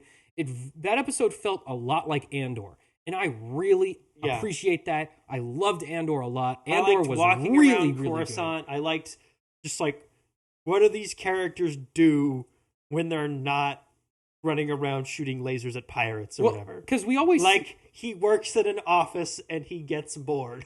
Like, we always see, like, the war side of Star Wars. Obviously, it's Star Wars, right? We always see where the action is. But honestly, in all of Star Wars, very rarely do we see the powers behind the wars unless those guys are fighting. Like, we don't see Palpatine creating his evil plans. We see him fighting Luke. We don't see the Empire, coming up with a strategy to beat the rebels. We just see them fighting the rebels. So when we get these glimpses into these power structures, I really appreciate that. I like seeing these are the guys behind what's going on. Yeah. These are the guys running it. I think that's a really cool aspect of Star Wars that hasn't until very recently been explored a whole lot. Yeah. I liked episode 3. I thought that was great. 5 was the one where they have to liberate the planet from the pirate invasion. I just like that. I just love that pirate guy. Like the pirate, the so design cool. was great, and I liked them just like having to fight a different person that wasn't a bunch of stormtroopers. I think it's a little weird that we have another like super cool looking species that we've just never seen before in Star Wars. That's always a little bit distracting. I don't care as long as it's not like. Well, the thing is now that those guys are going to show up in other Star stuff. Wars doesn't just go like, "Hey, look, it's Bosk." I appreciate it. Yeah, that's true. Where it's not just like, remember Bosk? He's running a pirate empire now. It's that's lame. I did like this character a lot. I thought he was real. I thought his design was sick. I love the vines. Like how he looked like one of the SNL Muppets from the. Yeah, 70s. He looked like a puppet, which. I mean, I'm sure that put some people off. I thought it was really cool. I don't mind the puppets. A lot of people make fun of the Baby Yoda for flipping around. I don't mind it at all. It looks a little goofy just because his body doesn't move. What is it gonna look like? Well, okay. All they need to do to make it look less stupid is make a puppet whose like torso bends. So that when he flips, he like curls into a ball. Like how when you jump... Every time he jumps, it just looks like someone chucked a stuffed animal. Yeah, it looks like someone has a stuffed animal on a stick, and they just rotated the stick and like moved him around on a stick. Like it doesn't look alive. I don't mind the puppets at all. It's part of the charm. Like when Baby Yoda's in like a cradle or he's stationary, he looks alive. He looks great. He looks like he's a living little creature. He looks like Gizmo. When he's jumping around, he doesn't look like a living thing. No, he looks like a stuffed animal. Yeah, that's what I think some of the discount. And then I thought the episode before the season finale was really, which was the spies, where they go back to Mandalore and we get a look at Mandalore and they're driving around. I love it when Star Wars has vehicles that makes zero sense for why you'd ever be using them. Yeah, like why would you have a sailboat? Oh, and why does it have skis? Why is it a pirate, like a straight up just pirate sailboat? Why are you sailing on the ground? Why? When did you get that idea? Why would you build that? I just like it when they do that, because it's utter nonsense. And the best part of that vehicle to me is in Star Wars, since the Old Republic, it has been extremely cheap to buy floating vehicles. Like, in the High Republic book, there's a farmer family that just has, like, a hovering, like, trailer that they carry, like, wheat around in, right? Like, this technology exists, and it's not prohibitively expensive. But they're just like, let's build a boat car. Why did you make a ski boat instead of just a barge, like Jabba's? I just love it when they do dumb crap like that. I thought it looked really cool, though. It looked so sick. It just, like, conceptually and really like stupid. post-apocalyptic Mando guy, where you can see one of them has like a battle droid head for like a shoulder pad. Yeah, that was really cool. I like the makeshift armor. That was anytime that was cool. Where they take anytime they do something outlandishly dumb or like an interesting spin on like stuff we've seen. Yeah, something is when the show is at its best. Yeah, but just different, like just a new take on it. Like when I say like absurdly dumb, like in episode 2, Baby Yoda has a chase scene where he's driving his little bubble car. Driving his buggy and around. It's the dumbest thing you've ever seen. And I was falling out of my chair laughing. And it was my favorite part of the entire season. My favorite part of that scene specifically... He's like all scared. My favorite part of that scene specifically is he's driving his bubble around, and a monkey monster guy jumps out in front of him with his axe. He's like, right? He's like gonna kill him, and Baby Yoda just boom, force pushes. He's like flies back, he crashes onto the ground, and then what do you see coming out of the shadows? Here he comes. All of it makes a noise too. It goes like. Yeah, like a little, like a Jetsons car noise. Like a bubble car. It sounds like a car from the Jetsons. It's so great. I love it so much. That's why they give him okay. In episode 23, they solve this issue. They carve out the corpse of IG-11, and he puppets it like a mech. So this is a mech anime now. That's canon. Not only that was the weirdest decision I think of the whole season. Because it doesn't go. It serves no purpose. It doesn't go anywhere because he loses it the next episode and doesn't do anything. No, he keeps it for like 2 or 3 episodes. No, he doesn't. He has it for 2 episodes. No, because he has it in the episode after he gets it, and then he has it in the finale. So he has it for 3 episodes. But he loses it in the finale. Yeah, but he got it 2 episodes before that. No. Yeah, no, because he gets it. He gets it for the first time. I'm looking at it right now, Sam. He gets it in episode 23. Which one is that? The finale. That's episode 7 of the season. Does he get it at the very beginning then? Yeah. Okay, so he had it for 2 episodes. He shows up on Grief Karga's planet, and they're just like, "Hey, we did this for you." I think that they're trying to come up with a way for him to act like a grown-up, to give that character more agency, because we know he can comprehend complex language. Yes, he just can't talk. So he's not like a baby in the traditional sense. He can make little noises. He can make noises which he couldn't do I think he's just biologically incapable of speech. Like his vocal cords aren't developed, but he understands language and he can respond intelligently. He just isn't mature or capable of I think his like body just doesn't let it. But he hypothetically, I think he could. Well, this season is all the evidence you need to realize that the original intention was to not have him in the show after he was supposed to leave after season 2. And Disney came to John and they went, "Hey, Baby Yoda makes a lot of money selling merch. Big bucks. Got to keep him in." So he is not leaving the show. He will stay in the show. And he went, "Okay, but he's a little baby and he cannot do anything and he does nothing for himself and cannot move." And they went, figure it out. Figure out how to do it. And I think the way that they chose to go about it, it's a little weird, but I can't think of any other way to do it better. The weirdest part is that he just has it and then they immediately get rid of it. I think he'll have like a different version of it. Like I think he'll ride around in different droids. I think he'll just go back to bubble car. And this isn't unprecedented I like his either. car. Like we have seen other characters in Star Wars do this.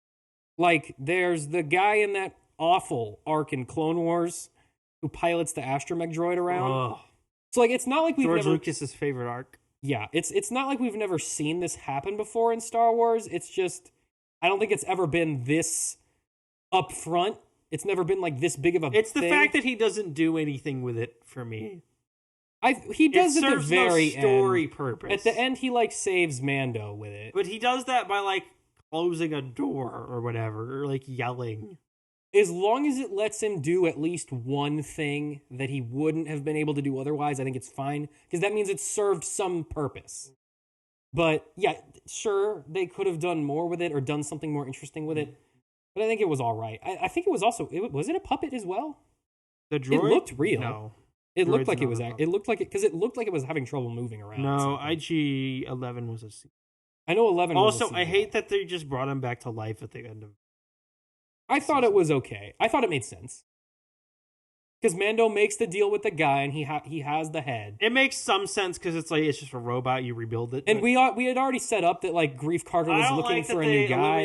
The only emotional impact that has now been kept in the show is Queel dying, season 1. Yeah. IG-11 exploding and him having to let go of Baby Yoda is both just irrelevant. Vizsla, what was his first name? Taz Vizsla. Taz Vizsla was dead. He died. I'm saying from the first 2 seasons, like the first season was Queel died and IG-11 had to explode to save Baby Yoda, and that has been undone. IG-11's just alive now. In season 2, the big thing was that he had to let Baby Yoda go with Luke, and he just immediately got him back. Yeah, I think the getting him back was way worse than IG-11. Yes, droids getting what has a dramatic impact on the show as a whole. Like droids get rebuilt in Star Wars all the time. In episode 4, R2-D2 is killed. People don't remember this. R2-D2 straight up explodes. But they just fix him. And then C-3PO's like, "Oh, I have a backup of his memory. Here you go. Yeah, just fix him up. All good." Like droids getting rebuilt in Star Wars isn't new. That happens all the time. So I thought it was all right. I think it was a little goofy. I think it would have been better if we got maybe one scene of him doing something and not just like showing up, but whatever. I think it makes sense, and it fills a gap that was there that like needed to be filled, so it was okay. What did you think of Katie of Bo-Katan's general role?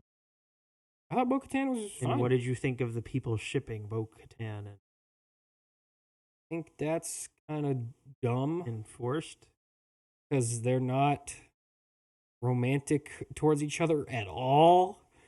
They're like barely friends. They're on screen at the same time. Show. They like are okay talking to each other, but I would not consider them like they did not have a vibe. Okay, the same people shipping Bo-Katan and Mando are the people who were shipping Rey and Kylo when Episode 7 came out. They got what they wanted. They got what they wanted, but I hated it, so I don't count it as canon. No. They're not going to have a relationship. That does just, if they wanted to do that, they would have put something in the air to like go in that way. Well, let's talk about the season finale real quick, which came out today. Yes. I think it was fairly good. I thought the action sequences, I thought it had a nice scale and scope.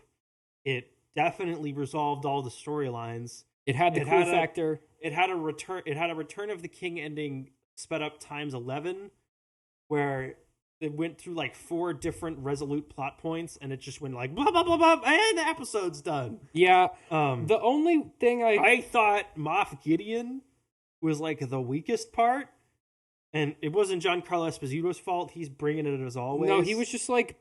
They needed a cackling. They just needed him to cackle and like yell and swing his sword around. And they just needed an evil guy for them to beat at the end. So they just happened to be him.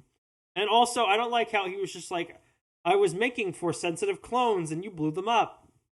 I was like, okay, so that thing that we've been building toward for 3 seasons was resolved in like 4 seconds. That never amounted to anything, and they just stopped it just now. Yeah, I felt a little bit scrubbed by that. Like, we've been hyping up this mystery since episode 1 of season 1, where they're like, why do they need Baby Yoda for? What's the clones all about? And he's just like, I was doing this and it didn't work. I was making Force-sensitive clones and you killed him. Like that guy? They made a bigger deal out of him having Mandalorian armor than they did about him making clones. Well, because him having Mandalorian armor at least affected the outcome of the fight. Mm-hmm. Like, the clones did nothing. No. They were in tanks. They didn't even come out of the tanks. One of them opened its eyes, and that is the most that the clones Baby Yoda. It startled Baby Yoda a little bit. And then Mando hit a couple buttons and killed them all. So, okay. I think also Darksaber destroyed, that happens. I think, honestly, I would have been perfectly okay with the clone thing if we got a post-credit scene where one of them survived. And I'm sure one of them did, because season 4 and it has to be made. Giancarlo Esposito was a popular actor, and we're doing that movie, and I'm sure they love him to be. Also, it brings an evil Force guy into the mix. Yes, and now there's a bigger threat because now it's Moff Gideon, but he is. Although that's not at all how the Force works. Okay, people are whining about that now. They literally already did it in The Rise of Skywalker 4 years ago. Yeah, but they cloned someone who was already Force sensitive. They didn't clone a guy, take DNA out of a Yoda baby, take a syringe and put it in him. If that's how it worked, why doesn't anyone just like suck out the blood of a Jedi and just inject it in themselves and now I have the Force? Okay. It was obvious that this is what they were doing. Why are we just now whining about it? No, because we didn't know they were cloning Moff Gideon. We just knew they obviously were cloning Baby Yoda. Well, why not clone Baby Yoda? Because he's a little baby who takes 100 years to grow up. Oh, man, if only the cloning process, if only cloning people allowed you to speed up the age and make, I don't know, say an army in, I don't know, say like 3 years. So you thought they were going to make an army of Yodas, of evil Yodas. Makes more sense than what they actually did. Dumb. I don't care if that they would do make that. sense. Who is the most powerful Force user that the galaxy has ever known? Hold up. You're mad because this has never been done in Star Wars before, correct? No. They just did it in Star Wars, so why is this different from them doing it before? No, I'm just saying it was like, why is that how... Because it's never worked that way. But why does it work that way now? Because that's what Star Wars does. The Force didn't work the way it does until Episode 1, which came out 25 years after the Episode 4. Because as they keep making things, more things will become how it works. I'm fine with them adding new stuff as long as it doesn't make the other stuff look dumb. What does it make dumb about that? What is dumb? Because then when the Jedi were making an army of clones, why didn't they take the DNA of one of the thousands of Jedi they had at their disposal? The Jedi didn't make those clones. They didn't know those clones were being made. But you know who did? One of them who was nuts. And you know what a nuts guy would do if he wanted to make an evil army? Sifo-Dyas didn't want to make them evil. Palpatine would. Oh, man. Does Palpatine know anyone who's Force sensitive? Okay, stop. Oh, yeah, himself. Stop. Do you see how that makes it dumb? Nobody knew how to do it until this one scientist guy. Do you know why that scientist guy knows how to do it? Why, Sam? Because he's the only guy who knows how to do what the Kaminoans were doing. He's the only one who discovered Force-sensitive cloning. That's fine. That's fine if they didn't discover how to do it before. Who cares? The Kaminoans never found a Force-sensitive person. They were living on a water planet by themselves. No, but they could. That's not my point. Palpatine was like, hey, can you clone me? And they were probably like, I don't know, maybe. So then do it. They were like, can you apply my Force powers to these clones? And they were probably like, we don't know how. And he was like, that's fine. If your midichlorian count is like genetic, then why not? They cloned Palpatine. And he had the Force. They can clone Force-sensitive people, so it makes sense that if you find a source that's super high in midichlorians, you can figure out how to clone the midichlorians, and then you clone the guy and stick him in the guy. And that's okay. Like, the only Force-sensitive clone that we've ever seen outside of these was a clone of a guy who's already Force-sensitive. Yes. What I'm saying is if you can just, take the Force out of somebody and then stick it in somebody else, that's what's, that's fine. We've never seen that before. And if they want to introduce that, that's okay. But it's a little bit stupid. You gotta admit it's a little stupid. This show is really stupid. This show is stupid all the time. Lizzo's in an episode of this show. Okay, but Lizzo existing doesn't throw into question several other aspects of Star Wars. If I have to think what's dumber, cloning people and giving them Force powers or Lizzo being in the show, I'm gonna pick Lizzo being in the show. Okay, yeah, for the show, that's dumber. My problem but for is not, Star Wars, I it's don't not. care about that. Honestly, I don't. It doesn't bother me at all. All the research got blowed up. Probably no one's going to do it again. And that's fine. That's okay. They introduced crap in Star Wars that it would have solved all of their problems and that never comes up again. I just would have liked to see one of the clones do something. That's really what I'm upset My about. problem is from a story standpoint, they built this up as like a major thing. Yeah, and then for it 2 didn't do seasons, anything. It didn't affect and it the story amounted at to all. nothing. Yeah. That's my problem with it, is from a story perspective, it's dumb, not from like a lore thing. Because in Star Wars, in Episode 1, Qui-Gon Jinn and Obi-Wan Kenobi have Force super speed, and they use it one time, and not a single Jedi has ever used it in another piece of Star Wars media since then. And you know what? That's fine with me, because George Lucas on the day said, hey, wouldn't it be cool if they could have super speed? No, okay. And no one said no, and they just did it. They've used it in like video games and stuff. That doesn't really count. Video games and don't I'm not count. trying to excuse that. Again, I'm okay if they add new stuff, and I'm okay if the stuff they add is stupid, as long as you get something cool out of it. Like the Force dyad thing, that was stupid, but we got some cool scenes out of it. It's not that stupid. I just don't think they ever did anything interesting. It was one of the more interesting ideas in that trilogy. Somehow Palpatine returned. Yeah. That's stupid.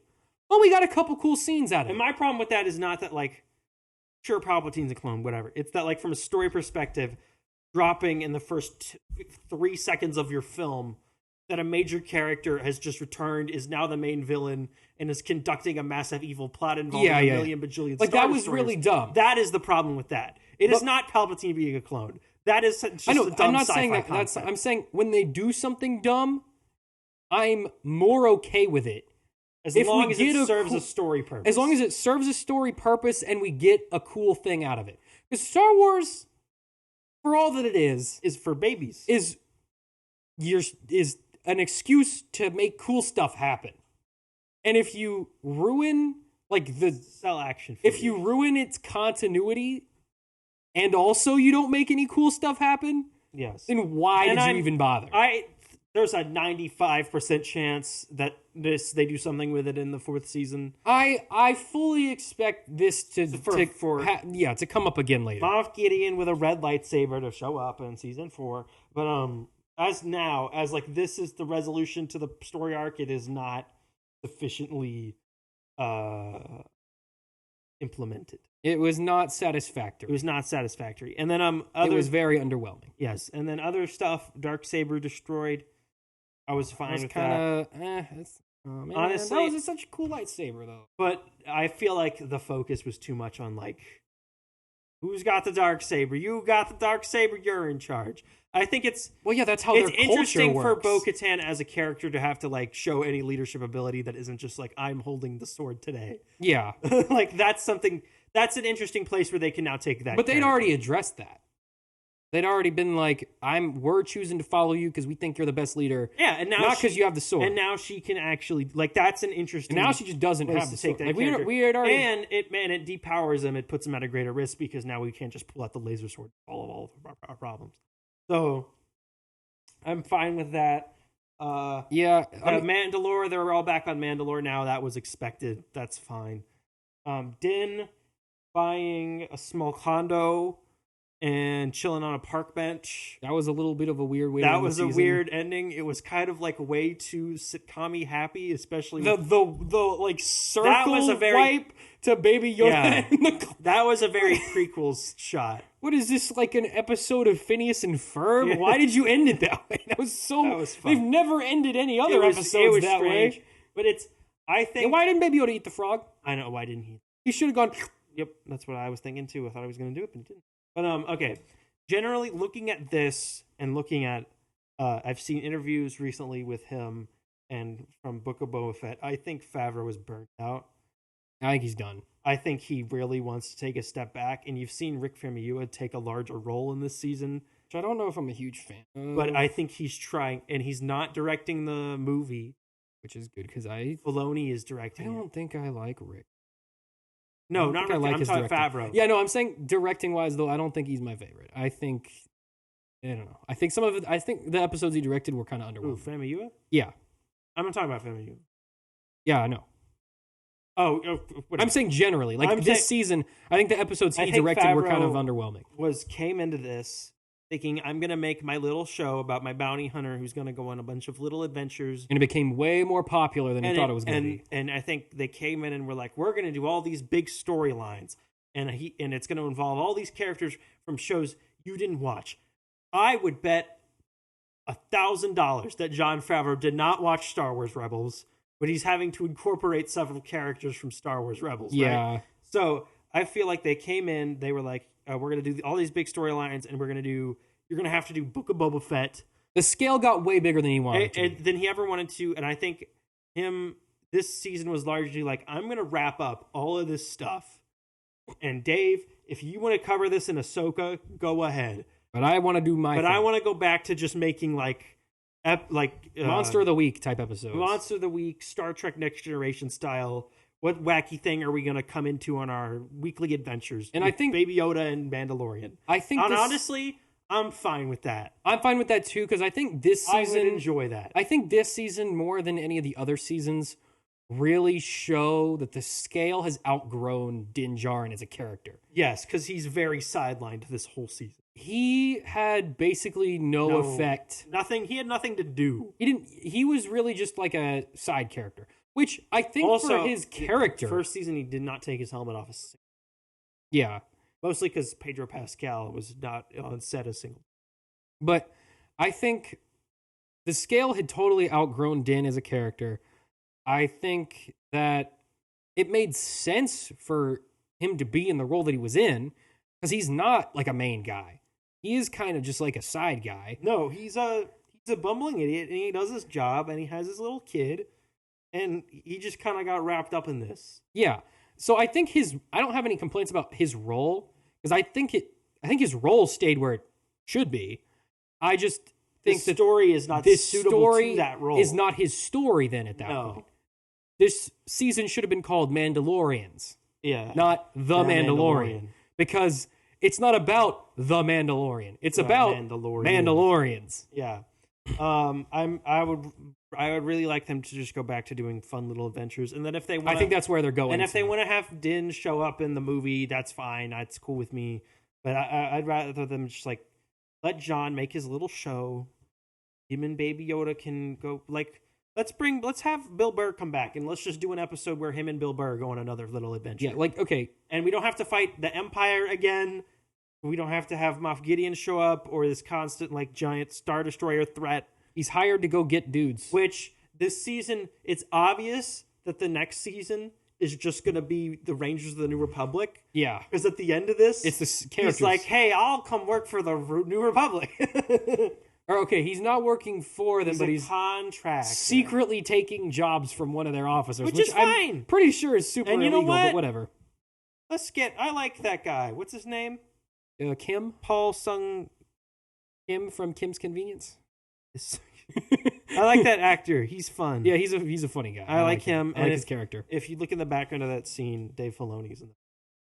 That's cool. If you look at the back left, because he's one of the X-Wing pilots. He's Trapper Wolf. You can really only recognize him because he's wearing a cowboy hat. Even in Star Wars, he wears a also one of the helmets on their little helmet head display thing. Reference display. Had the Blackwing thing on it. Very cool. Which I don't think we're ever gonna see that. I don't think that's ever gonna show up in Star Wars canon outside of this helmet. But I think it was cool to see, that little nod. What are the remaining plot threads for them to even? For Mandalorian, he's going to be, I think, just helping to establish the New Republic in the Outer Rim. Just fine. We have the rest of Baby Yoda's origin. Because we start his flashback with Ahmed Best, and we never come back to it. So presumably they'll finish that in season. I think he just got on that ship and left. But we don't know. I think we're gonna figure out like how he got exactly where he. Yeah, like into that spot on that random planet, or just like how he got in the hands of like some random like. Yeah, because like how did that Jedi? Because unless something happened to Keller and Beck, like he didn't just like leave him there and then forget and then like walk away. Yeah, that's true. Like we're gonna figure out exactly his origin, and then like other than that, there's really not a whole lot of other storylines. Just establishing Mandalore more as a planet. Nothing involving Din Din has all of his stuff resolved. Din's good. He's finished his stuff. But also, he never really had stuff to do to begin with, so he's just kind of back to not doing stuff. So, I mean, we're not really... There's all this stuff with the Imperial Remnant and Thrawn and Project Necromancer. Thing is, Din but that's all being shoved over into, like, Ahsoka, so they don't even gotta worry about that stuff. Yeah. I think Din's pretty much good to go. I think if you just did one more season where he just goes on little adventures... And then at the end, he sits there and he's like, I'm waiting for the movie. And then he comes back in the movie and him and Grogu are on the team and they fly around and they help fight the bad guy. That's fine. They could very easily set... They could end Din the show up. here. They could end the show here. But if they wanted to just have an ongoing series, like maybe a little bit lower budget, where it's just the adventures of this guy in Star Wars, they could very easily do that. Just come up with a new villain who's not as, like... super villain as Moff Gideon, just like maybe a recurring annoyance. Boss. Yeah, like a crime boss, or like maybe those two Hutts from Book of Boba Fett. Maybe they're doing crime. Maybe they're doing crime somewhere. Have them fight them a little bit. Something a little bit lower scale. But they could very easily just keep this going as like its own little thing, and it could just go on, however long they want it to go. Or they could end it here and it would be fine. Because Din's character arc is basically... We already have too many characters. Din's character arc's basically complete. He was a closed-off weirdo, and now he has a kid. Like, easy character arc. Grogu that's good to go. Was scared of everything. Now he's got his dad. Now he's got his dad in the Force and a robot body, and he's chilling. Bo-Katan finished off. Not the leader and sad, leader and happy. Back on Mandalore. Back to being leader of Mandalore. Maybe we'll see Mandalore become cool again and not super lame like it was in Clone Wars. What do you mean not super? Like how in Clone Wars they were like super pacifist and they like didn't do anything ever. That's... I'm sure. It was politically, it was cool to see that in the Star Wars universe. It was interesting. But, coolness factor wise, it's not very. By the way, if we're gonna do the season 4 is just gonna be Rangers of the New Republic, let's get Tim Meadows back on the show. Why did he have one scene and then? Who is that guy? Meadows, famous comedian. From what? Alien thing. Like name one of the things. The Office. Who did he play in The Office? He was remember in like the first season. No, I guess it was the second one.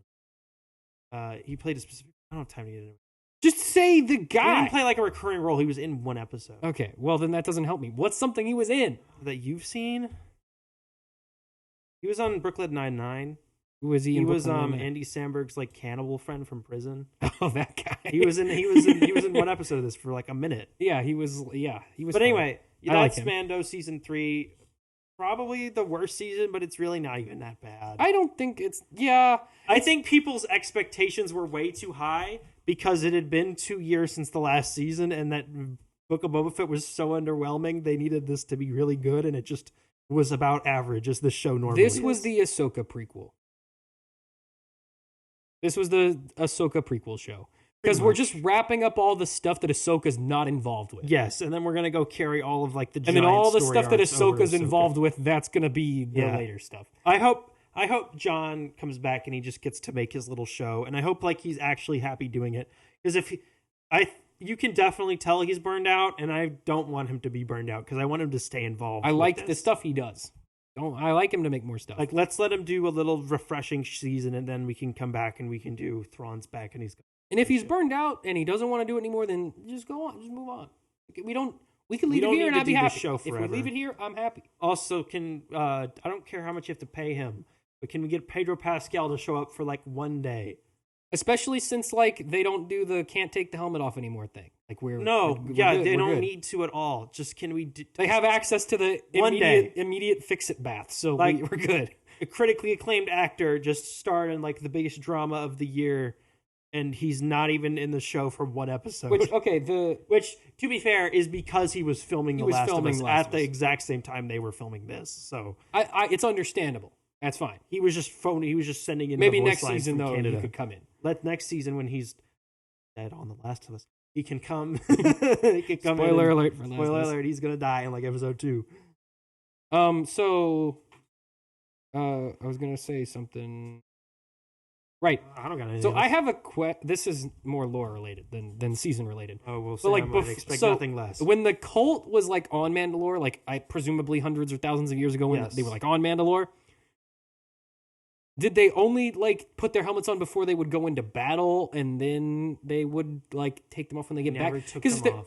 Well, no, they can take them off, and then if they as long as they take a bath, they can put it back on, and then they're good. It's like going to confession, right? So, like, do they only have? I don't think you're allowed to like every day rebaptize yourself in the religion. Why not? I feel like that'd be cheating. But that's the only rule. Well, because then they'd be like, you obviously don't believe it. But this is the way. The way is the way. It would be like the way doesn't change because you take too many baths. To a Catholic church, getting baptized, and then like the next day being like, I quit and became a Mormon, and now I'm back though. No, that's just different. Doing that like every day. In the Catholic Church, when you're baptized as like a baby. You're baptized as a baby. That would be like going to confession. You walk out of the confession booth. You go like "F you" to some guy. Yeah, you just and then you like, go back into the booth and you like immediately steal from the priest and then walk back into the confessional. But technically speaking, you're still good. Like the rules are the rules. I guess they could have done that, but I think their goal was not to take their helmets. But then in that case, this is the way, because they do have rules for like when they're out hunting. You know, we all go to our separate places to eat, and whoever like got the party together like gets the fire. Like they have rules for when they're out and about. And it seems like the coven has been living by the out and about rules because they didn't have access to the bath. So I would assume they have different rules for when they're living right next to where the bath is. Maybe. Because if you stand in the bath, can you just take your helmet off and just like whatever sit in there for a minute? Or if you just like take a little vial of it and you just like put it in your pocket and then you like walk to your house, take your helmet off, you go, what do you think the deal with the mythosaur is going to be? I think Baby Yoda's going to make friends with the mythosaur. I think it's going to do something, right? Bo-Katan will write it in the Ahsoka show. I don't think it'll be in the Ahsoka show. I don't think she'll be in the Ahsoka. Yeah, she definitely I think they're going to keep all of the Mandalorian stuff out of the Ahsoka show. And that's not really like... I think they just need to. I need a break from seeing people constantly wearing Mandalorian armor and everything. I think Din Djarin will not be in it, but I think it's definitely Bo-Katan will. Why? No, she doesn't need to be there. No, but Ahsoka has like no friends. She's got all of her Rebels friends. That's why they're there. One of whom is a Mandalorian. So? And her only other living friend is Bo-Katan. What? What other of her friends Sabine, are alive? We got Zeb. There's the Rebels' friends. Who else? She doesn't have any friends. She's a Jedi. Bo-Katan. That's her only other friend. Though. We have like 4 other supporting characters. That's fine. But I'm saying she probably will show up. She might not have a huge role. I don't think she has no reason to be. What would she do? What's Ahsoka gonna do? Around and fight some dudes with lightsabers. Yeah, she'll probably fight a dude on Mandalore. Bo-Katan's leading people in Mandalore. You think she's just going to show up and just shoot some guns around? Here's why. Be like, hey, it's me, Bo-Katan from the Bo-Katan show. Here's why. Sabine doesn't have her armor because she's been out of the game. She's been chilling. She didn't want to do no fight. She's not wearing it in that one scene. Yeah, she doesn't have it anymore. She's been chilling. Wasn't wearing it in that one scene. Listen, this is why. Because they will go back there for some reason. But why does it have to be in like the next show that comes out like 4 months from now? Because it's Star Wars, and that's what they're gonna do. And you know that's what they're gonna do. That. We have like we got 2 shows back to back, 4 seasons of television. Where every single time one of the main characters was on the screen, they had a big tin bucket on their head. Can we do one show where none of the characters walk around with tin buckets on their head? Regardless of if any of the Mandalorians from Mandalorian are there, Sabine is still there. And she still wears a bucket on her head. Like barely ever. No matter what, buckets will be on heads. The only thing that will change is the amount of buckets on the amount of heads. So listen. Sick of Mandalorians. Plus, all of the new era shows between 6 and 7, every single one of them has had some connection to another one of the shows. You mean the 2 shows they've made? Yeah. Yeah, no crap, Sam. And Ahsoka was in one of those shows. Wow, what an epiphany. I'm just telling you, there is a very good chance that someone from these shows is going to show up. They don't need to be there. Tucker, cameos is how New Age Star Wars There's enough works. cameos. Thrawn's in it. That's enough. You need every cameo. Anakin's gonna be in it. Every single cameo. Anakin is enough. Luke will show up. Obi-Wan will Luke show is up. gonna show up. Anakin will show up. How would Obi-Wan even show He's up? a ghost. Same way Anakin What? is. No, Are you going to argue that because... There's no argument there. If Anakin can show up, Obi-Wan can show up. No, because Anakin's going to be in a flashback. He won't be a ghost because he's... Okay, if we're flashing back to where Anakin is, Yeah. Obi-Wan's probably going to be there too. I guess. Because one of the clones is probably going to be there too. Probably in a Rex cameo. Yeah, we're going to have a Rex cameo because the only time where Anakin Hondo and is Obi-Wan... probably going to show up. Hondo will show up. He'll be there too. He'll be super freaking old. Qui-Gon Jinn will probably be there. Heck, you know what? Darth Maul. Screw it. Mace Windu's alive. Darth Sidious. Mace Windu's alive. Plo Koon. Darth Maul's somehow alive again. Solo. Han Solo's kicking around. Greedo. Greedo's Chewbacca, doing... He survived getting shot. R783. Dave Filoni's gonna be there. Blinky the cattle prod. Who's what's the character from High Republic? I don't know, the Wookiee one. He'll show up. Yeah, Loden Greats, he'll be in there too. George Lucas. Even though he's a Twi'lek and he should have died like 80 million years ago. George Lucas. George Lucas too. He's there. He's in it. He's God. He just like kills the bad guy and they win. Cassian Andor, he survived the nuclear explosion. And isn't dead from being super old. Yes, it's fine. He's here. He's holding a gun. He's gonna shoot at the What's the character that's like not even born yet? Rey'll be there. Yeah, sure. BB-8 will be there. Who's that old guy who's like, to me, she's a princess from like the very beginning? Oh, of Lor 7. Santeca? Lor Santeca's sure, gonna why be not? there. Why not? That thing that Kylo Ren. Let's get Kylo Ren in there. That thing that pops out of the sand in episode 7 and Jakku looks around. That'll be in there too. Sure, why not? Why not? Tusken Raider. Tusken Raiders will be there. Let's throw a Bantha. Let's throw a Minok in there. What's that worm sock puppet thing? He'll be there. Jabba the Hutt. He'll be back too. You know what? What happened to Jabba's kid? Stinky. Stinky. We got to see what happened to Stinky. What happened to Stinky? What happened to Stinky? Okay, but like actually. Hashtag what happened to Stinky. No, but like for real though, where did he go? Hashtag what happened to Stinky. That's like actually genuine question about Star Wars. Where did he go? What happened to Stinky? We need to know. I think it's canon that like Jabba the Hutt just ate him. I know that's not canon. We decided that. No, because they do. No, Hutts eat their kids. Like that's canon. What? But like he was like had some kind of disease. I'm sure there's like some children's book where they Anakin like was responsible for rescue. Say after the movie. After Clone Wars. Nope, nobody knows. You know why? Because no one ever gave it a second thought. Well, we're second thoughting it right now. I think he ate him. That makes sense to me. Anyway, that's Mandalorian. Sam, I think that's about it for this episode. I think so too. I don't think there's anything else going on, unless you want to talk about that guy who Nintendo just like ruined his life forever. I mean, other than the fact that Nintendo's got terrible, horrible, immoral business to. Why does Nintendo make me hate buying their video games? I mean, they're not as bad as some other companies. That's pretty bad. It's pretty bad, but you know, corporations go to corporation. Corporation's gonna corporation. All right. Well, if you want to, we'll be back next week to talk about something. What's are there any movie? Are we gonna talk about Air at all? Air was good. Go see Air. Recommend. Go see Air. I recommend on Air. Yeah, actually worth your time and money. No, I don't think there's anything coming out this week. Evil Dead comes out. Dank Jedi. And this then YouTube video. There's 2 weeks till Guardians. Guardians will be cool. I forgot. Very excited for that.